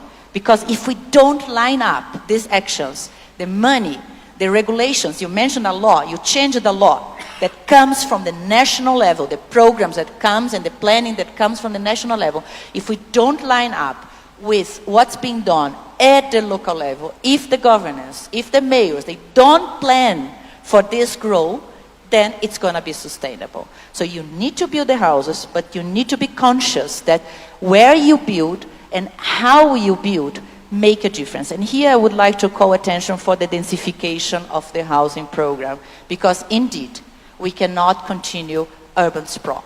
This is affecting food security, this is affecting our natural resources. So this is also, you mentioned, Mr. President, about a social pact that you did with the Society of Kenya, but this needs to be replicated at the local level. Because if you don't agree with the society, how the city is going to grow up and to the side, and for whom, then it's not feasible. Thank you. Thank you, Madam Executive Director, for reinforcing the importance of... Can you allow me just to backstop what she has said? It is very fundamental that governments at all levels are aligned. I must commend the leadership of Professor Anyang' Nyong'o in the Council of Governors, because it wasn't going to be possible for us to roll out this in a very short time if we didn't have the partnership of our county governments. Today, approvals for houses take the shortest time possible because we have standardized many things, and we have agreed with the county governments that whether it is national government land or county government land, this is land that belongs to the people of Kenya. There are no national government people, there are no county government people, we only have the people of Kenya. And it has been of immense, assistance that we have aligned ourselves, underlined the program with our county governments. And secondly, on the issue of infrastructure, because part of what we put into legislation is that apart from building the houses, water, sewage, roads that make it possible for citizens to access this affordable housing is part of the development of the housing. So that's not just about houses, it's about how those houses are going to be livable. And finally, is densification. She said a very important thing. We started with ground plus 4. We went to ground plus 9. We realized that was not enough. We went to ground plus 24. We are now getting even higher because you cannot continue to have what she called sprawling cities, because land is finite. You can only have so much land. But populations are increasing, you need more land to produce food, and less land for housing, so you need to go vertical. And I think that is what we have learned in the short time we were here. I remember with my team, led by Alice and my good friend Charles, we had to rethink and redesign the whole thing because we realized that it wasn't tenable for us to do ground plus 4 for especially big cities, because land is finite and it's expensive. Thank you so much, Your Excellency. And now that you're talking about county governments, recently we witnessed the signing of a new partnership agreement between the national government and the Nairobi City County government. This is not the first time such an arrangement has been pursued. We previously saw a similar model that led to the establishment of the Nairobi Metropolitan Services. This partnership has sparked an important debate. Some argue that such partnerships risk undermining the gains of devolution, while others contend that Nairobi, given its role as the nation's capital, economic hub, and diplomatic center, requires a unique governance approach. Mr. President, what distinguishes this new partnership from the previous arrangements? And most importantly, what tangible outcomes should Kenyans expect to see as a result of this new renewed collaboration? There's a world of a difference between the partnership under NMS and the partnership we have today with the county government of Nairobi. Under the previous arrangement, it was a transfer of functions. We are not undertaking any transfer of functions. We are working in partnership with the Nairobi City County because Nairobi City County is also the capital city of the Republic of Kenya. And the law outrightly states that the Nairobi City County needs to have a special arrangement with the national government because Nairobi City County also is the seat of the government of Kenya. And therefore, we have undertaken this agreement, and for the first time, a president in Kenya is going to address the assembly of a county, and I will be doing it today at 2:30 p.m. Because that partnership is important. We've agreed on the parameters that need to be undertaken, on making sure that the city is clean, on making sure that the city is lit, on making sure that the city is motorable. So we have agreed on which is not the subject of this meeting. We have agreed on what we are going to do with the Nairobi City County. And I am very happy and I'm very proud that we have this agreement.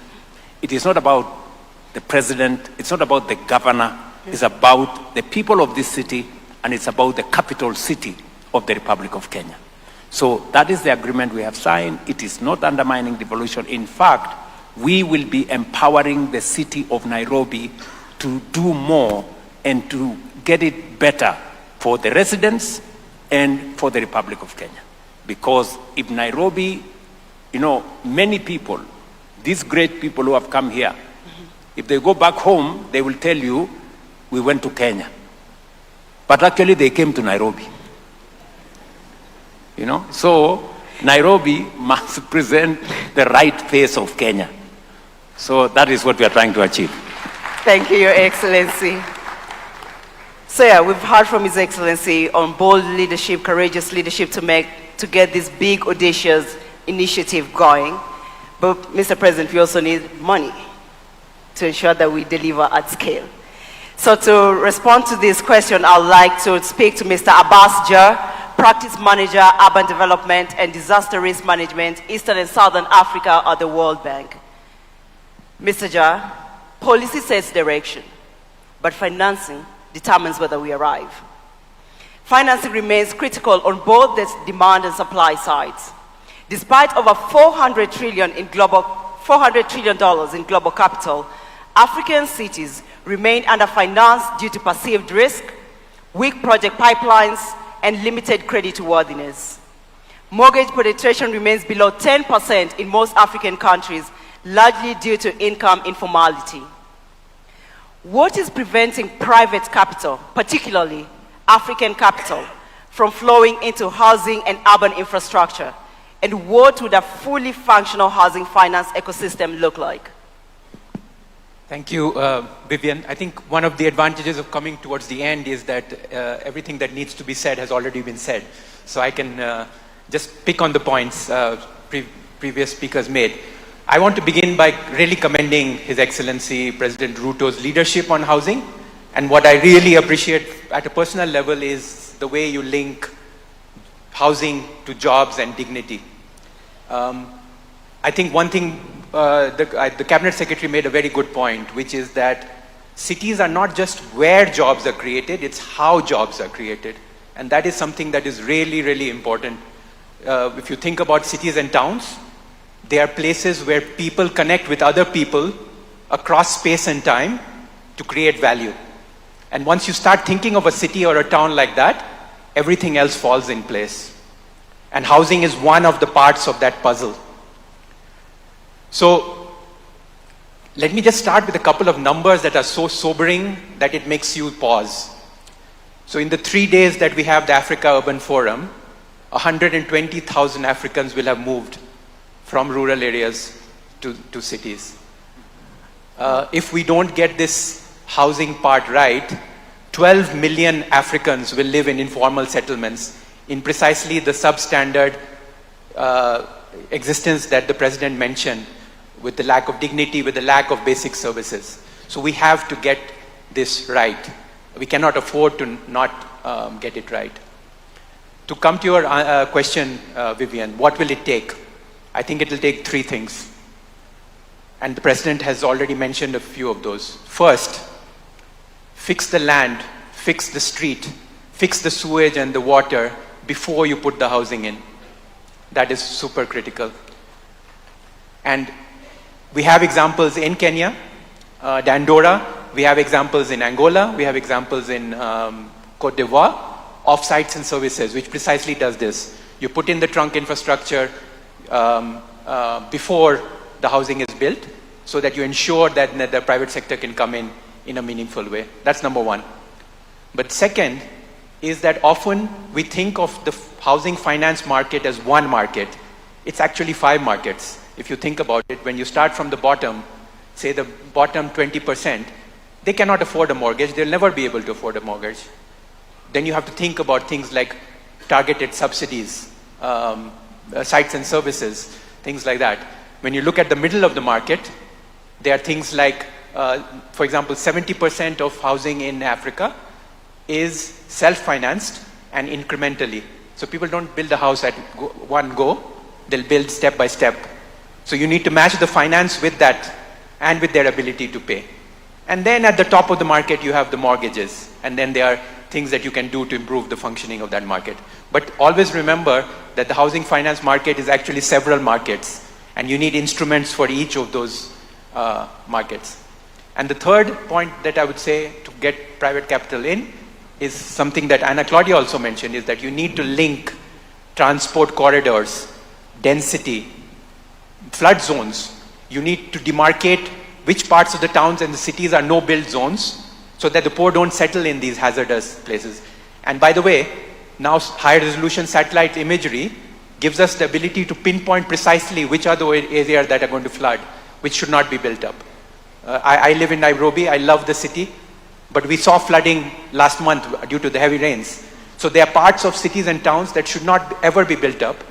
And you can use technology now to do that very cost effective. So I would say these are the 3 things we need to do. Thank you. Thank you so much, Mr. Abbas. Your Excellency, I would like to come to you on the same topic.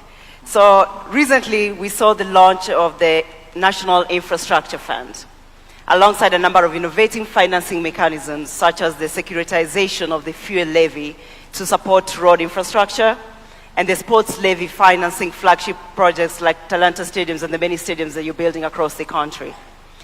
Does this signal a deliberate shift towards more innovative financing models, moving beyond traditional reliance on debt and taxation, both of which have clear limits, we know that?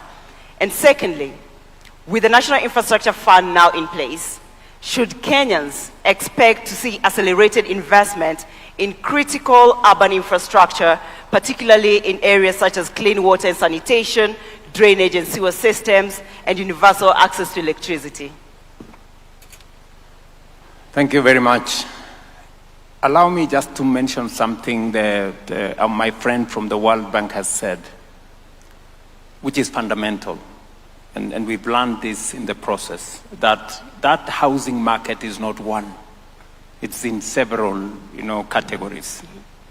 Right at the bottom, we have social housing. These are people who cannot. They are actually they need the houses the most, but they have the least ability. So you have to balance that. They need the houses the most, and yet they have the least ability to own the houses. So this is where, for example, for us as a government, we've done 2 things. Number one, we are building 20% of all these houses as social houses. We've made it deliberate that we have a category for social houses. Number two, we have also removed the requirement that you need a deposit to move into the house. Because sometimes if you introduce a deposit, it becomes very difficult for people in that category to access the houses. And number three, we have made their mortgage interest the lowest. We are actually subsidizing as government at 3%. Then the people in the affordable housing is at 6%. And then the people who can afford what we are calling the market houses is at 9%.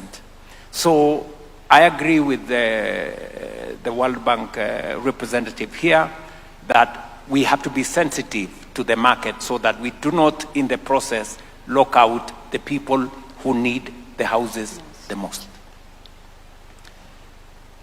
One more thing on the subject he raised was how do we raise money?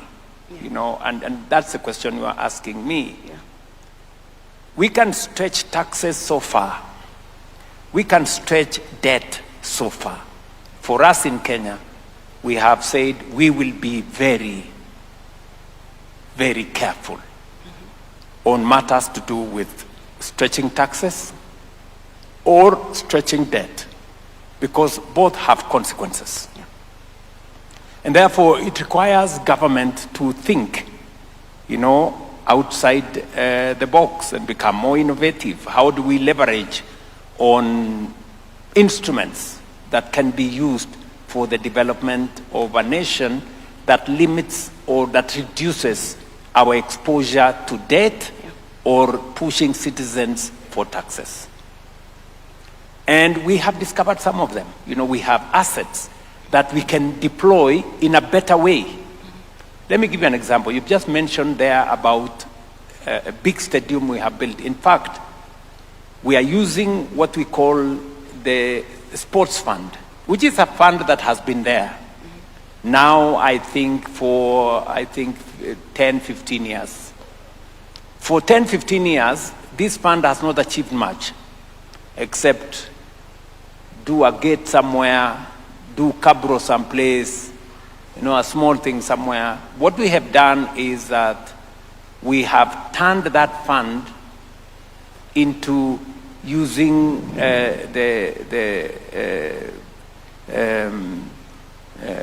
leveraging on the capital markets through securitization. That fund is now building for us the largest stadium in Nairobi, which is going to host AFCON next year, about $300 million.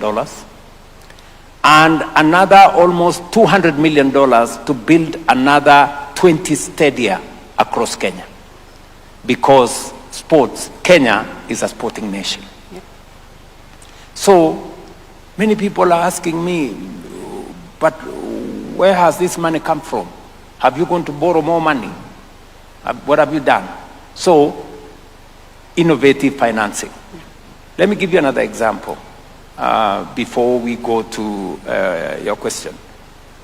We are building another huge conference facility. In fact, the next time these good people come to Kenya from August this year, they will be having this session or whatever session they will be coming in Bomas of Kenya.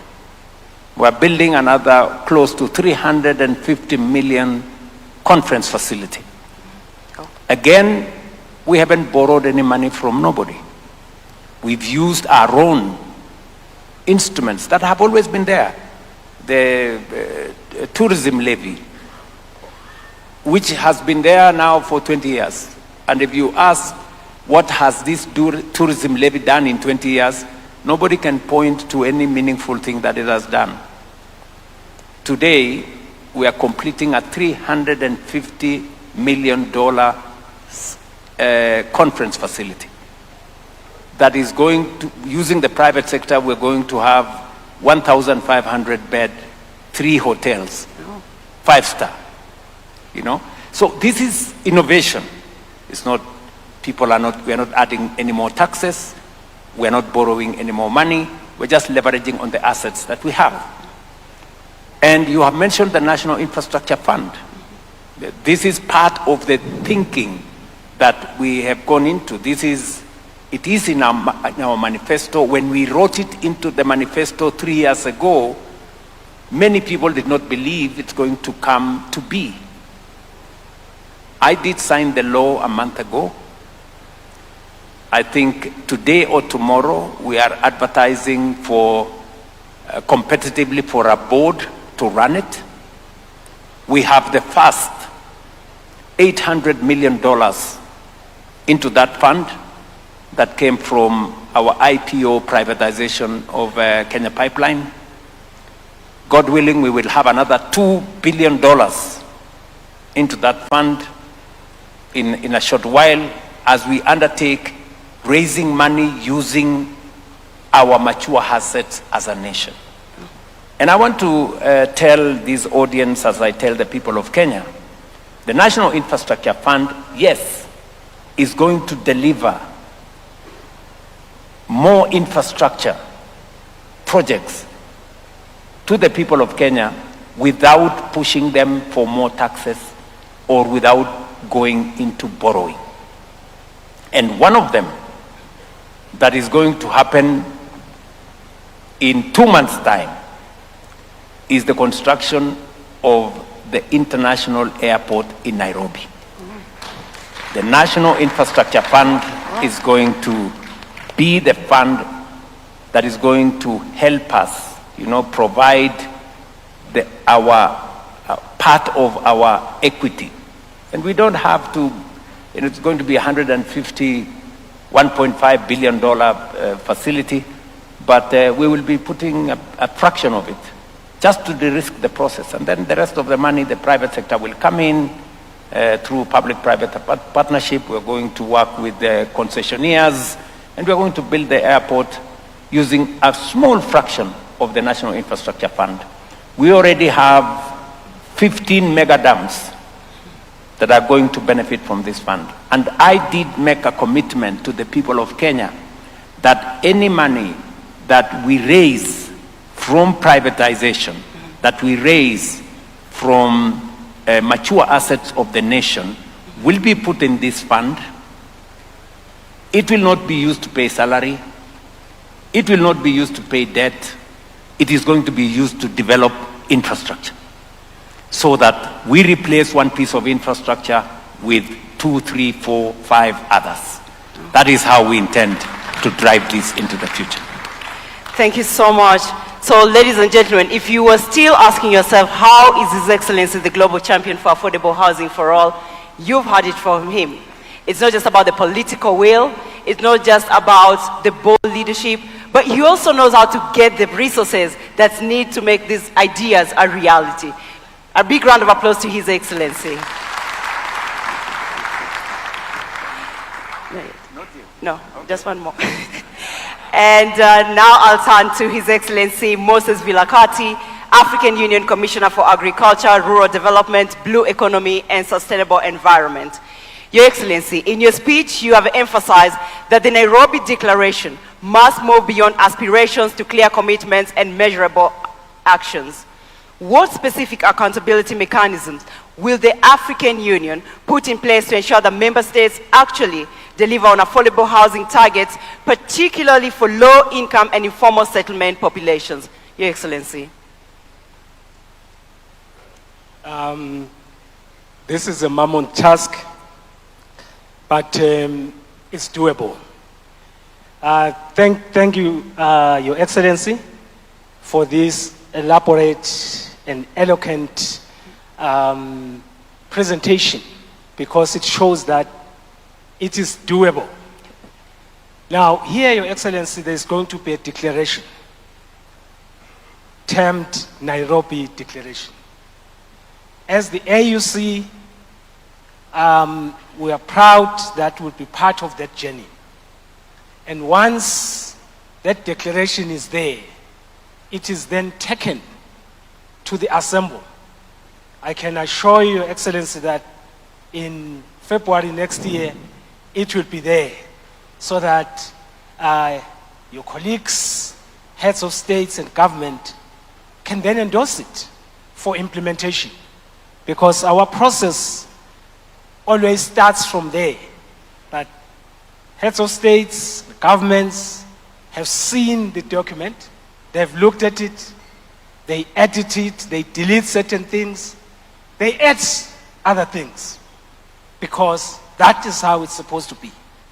And then after that, then we unpack it to come up with what are called action plans that obtains from the declaration. So that's why it is very key that we have things that can be actionable for purposes of moving forward.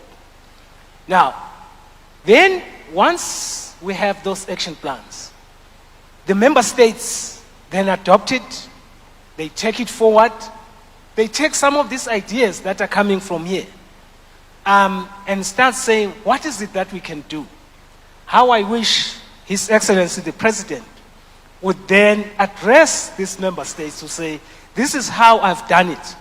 This is how I've changed slums. As the champion, I think we'll have to try and see how he comes into that program so that he can be able to elaborate, because hearing from somebody who has done it is like seeing, and I'm sure other countries can then take it from there. So that is then the actionable plans. Once we have those actionable plans, then now they are assimilated or taken over by the member states. So every 2 years, this forum meets. That is where then we come up with what we term biennial reviews. Because now we have to say, this is where we were. Where are you in as far as this process of ensuring that we no longer have slums? We have resilient infrastructure. We have got water for our cities. So that is what the AUC is good at, because the AUC has a convening power which can bring all of these under one roof. But there's one thing. The heads of states, including His Excellency, have told us clearly, you cannot force us. You just have to make sure that we take it forward so that each member state can decide. But then with the biennial review, you are then able to measure and assess who is able to move forward, who can do it. But the second aspect is the one related to financing. But it's exciting with what His Excellency is coming up with. Use your own resources. Gone are the days when we'll be looking outside of our borders due to the geopolitics that is obtaining, and I like this model that he has applied, because now we can talk about financing from internal resources, because they are there in the pension funds, in whatever, in the financial institutions, in the private sector, to make sure that we can move forward. Those are some of the things that we'll then be able to measure so that we can start seeing who is moving forward and who is not moving forward. We usually then come up with awards so that as the countries exchange ideas, we now look at those who are moving even better, including the cities. Those are some of the things that we now need to put into the review mechanism so that countries are accountable. I present, Your Excellency. Thank you so much, Your Excellency. Mr. President, I feel like more work is being added to you to continue being a continental voice and champion, and also showcasing Kenya's model to other member states so that they can learn from the great work that you're doing here in the country. Your Excellency, my next question is actually my favorite question. I'll be very honest with you. You have been a strong champion for youth inclusion and consistently advocated for the meaningful participation of young people across your administration. Today we have young people in this room and many joining us virtually. What urban future must we build for our young people, and what role must they play in shaping it? You know, it's a very important question. You've said it, and I share in your perspective that we have a youthful population in our continent, and of course in Kenya. And whatever it is that we are doing, they must be front and center of it. housing is about young people. The people coming to work in these housing projects, I can tell you 70% are young people. I told you in January, we had a meeting with graduates from our universities and our TVETs, young people beaming with, energy and hope. And we brought them into the equation as interns. And I remember when I was talking to them, I was telling them, ordinarily when you go for internship, you pay for it in some areas. But this time round, government is going to pay you to be an intern. And I also told them this internship could actually become an interview, depending on how you display your capabilities. And there were 6,000 graduates from universities, from TVETs. How this is going to turn into a job for you, because we have onboarded how many consulting firms, my friend, consulting firms? Over 350 consulting firms in our housing ecosystem. And these are opportunities for working with these consultants. If you're good, you will finally be absorbed in these consulting firms. So it's about young people and opportunities. Secondly, I've had occasion to go hand over keys to beneficiaries of affordable housing. You can never believe the faces of young graduates, people who've gotten a job a year or two ago, and they get a key to own a home. It's just life-changing, So this is about young people, their careers, their future, being able to lead, to move from, an informal settlement into a home that you will own. And we are also making it easier for young people to own these houses. In fact, we will be going back to Parliament to fine-tune the law so that we can reduce the bar for young people to own houses. So this is a whole of society approach. Finally, let me say this as a leader and as a policy maker. It carries a lot of momentum if the people come along, if the people understand. So even as we make the case, I am very happy that it may have been difficult initially, but today I will give you two examples. A week ago, we have a big market, possibly the largest market in Kenya, in a place called Gikomba. I think there are close to 200,000 people in that market every week there, selling, buying, and doing stuff. People from different parts of Kenya come to that market to buy for them to go and sell in other markets. And we wanted to transform Gikomba. In fact, the leadership of that market came to see me. And I had a good conversation with them, and we told them, look, and they told me, Mr. President, we are trading in filth. If it rains, you have to put on gumboots. If it rains, nobody shows up because nobody wants to come into a place where the river has overflown, come with sewage, and flooded the trading space. So, first things first, we said we are going to fix the river. Then when I had a conversation with them, I told them we're going to fix the market because this is an informal market. So we did the designs, we worked with the county government, we worked with the leadership of the market, and they told us we're ready to move. We're going to leave this space for you to build for us. Voluntarily. Yeah? When the traders moved, entrepreneurs, people who are looking for money, moved in and said, oh no, we are the owners of this place. We told them, no, we know who the traders are. You get the hell out. So, you cannot believe this.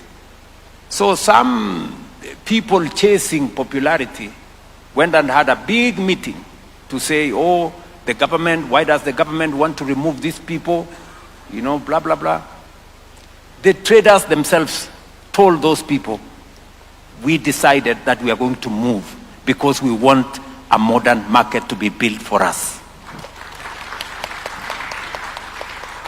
And by the way, we're going to build that market in a record 6 months. Wow. We will have a 3-floor market in that space. And those traders believe us because we have done it elsewhere. They have seen us build markets.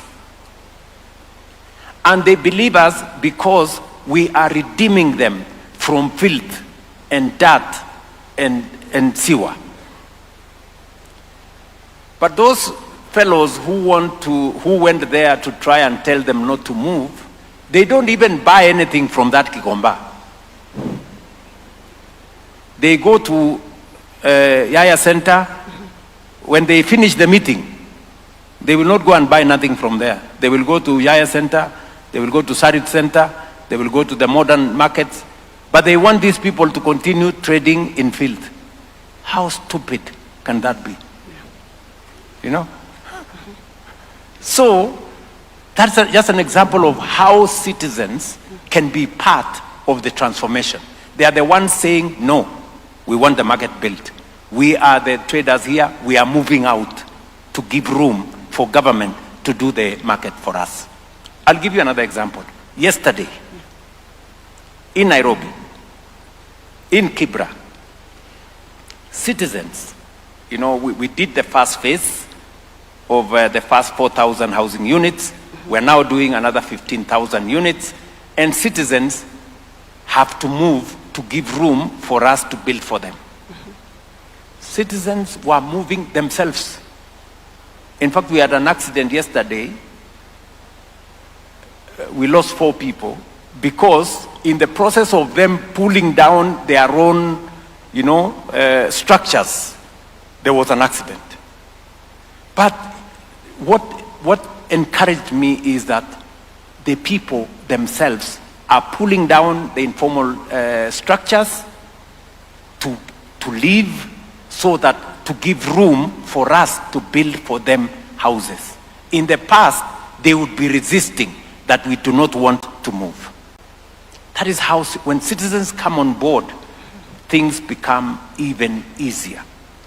And this time around, those fellows who went, the politicians who tried to go there, they didn't go to Kibera because they now realized that the conversation has changed, that the people now know what they want, and they will not entertain any cheap stories. I would encourage us, as we drive this, it is very important that we onboard citizens so that they can help us make the difficult decisions. Thank you very much. Thank you so much, Your Excellencies. Your Excellencies, distinguished guests, please give a big round of applause to His Excellency, Dr. William Samoei Ruto, and all our additional speakers. Africa does not lack ideas. Africa does not lack ambition. What we must now confront is delivery. Housing is not a sector. It is a system through which we build our economies and our future. If we get housing right, we unlock jobs, productivity, and dignity. We have heard today from leaders who are not only advancing this agenda through policy and political will, but also through financing and implementation. And while progress is being made, there's still much work to be done here in Kenya and across the continent.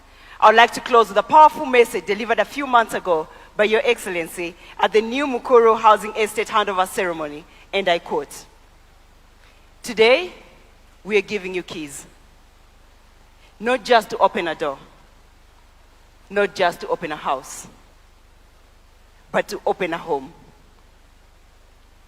to welcome you into dignity, into a different life. And that is the commitment I made to the people of Kenya. End of quote. Ladies and gentlemen, that is what affordable housing is about. At its core, dignity for all. Please join me in giving a warm round of applause to His Excellency, President William Samoei Ruto, the President of the Republic of Kenya, for his bold and transformative leadership and for walking the talk when it comes to affordable housing for all. Asante sana, Mr. President. God bless Kenya. Thank you. Come on, ladies and gentlemen, let's put another warm clap for His Excellency, together with the moderator, Vivian Onano. As we take our seats with utmost respect and honor, Your Excellency, allow me to invite you to make whatever remarks you may make and also to officially declare the meeting open. Why don't we put our hands together as we welcome His Excellency to just declare the meeting open.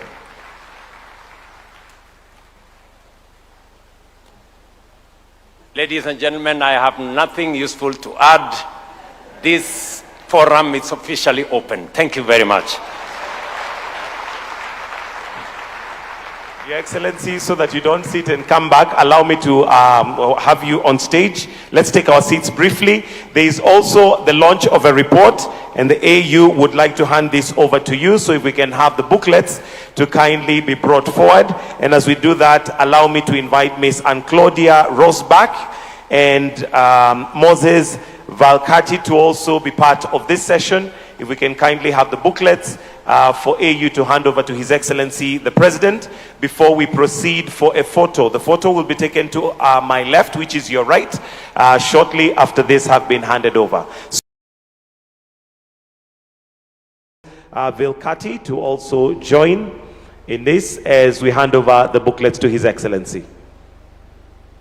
A round of applause for the report.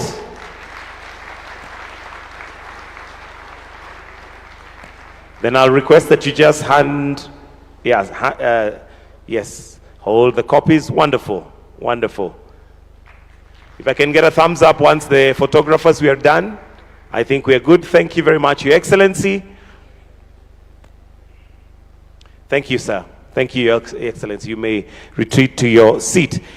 I'll now request that we all be upstanding. We're going to wind up with a prayer, and the prayer is the national anthem, after which we're going to have a photo session, and it's one photo which will be taken right there.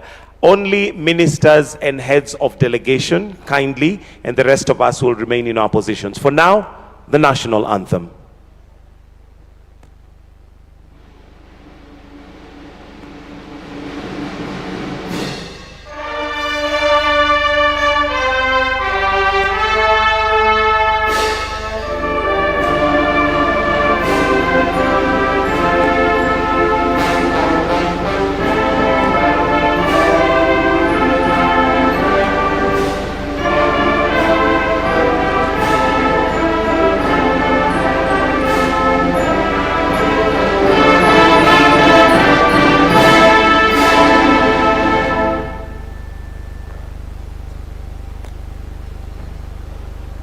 So I'll request that we allow His Excellency to proceed to the photo session area and be joined by ministers and heads of delegation.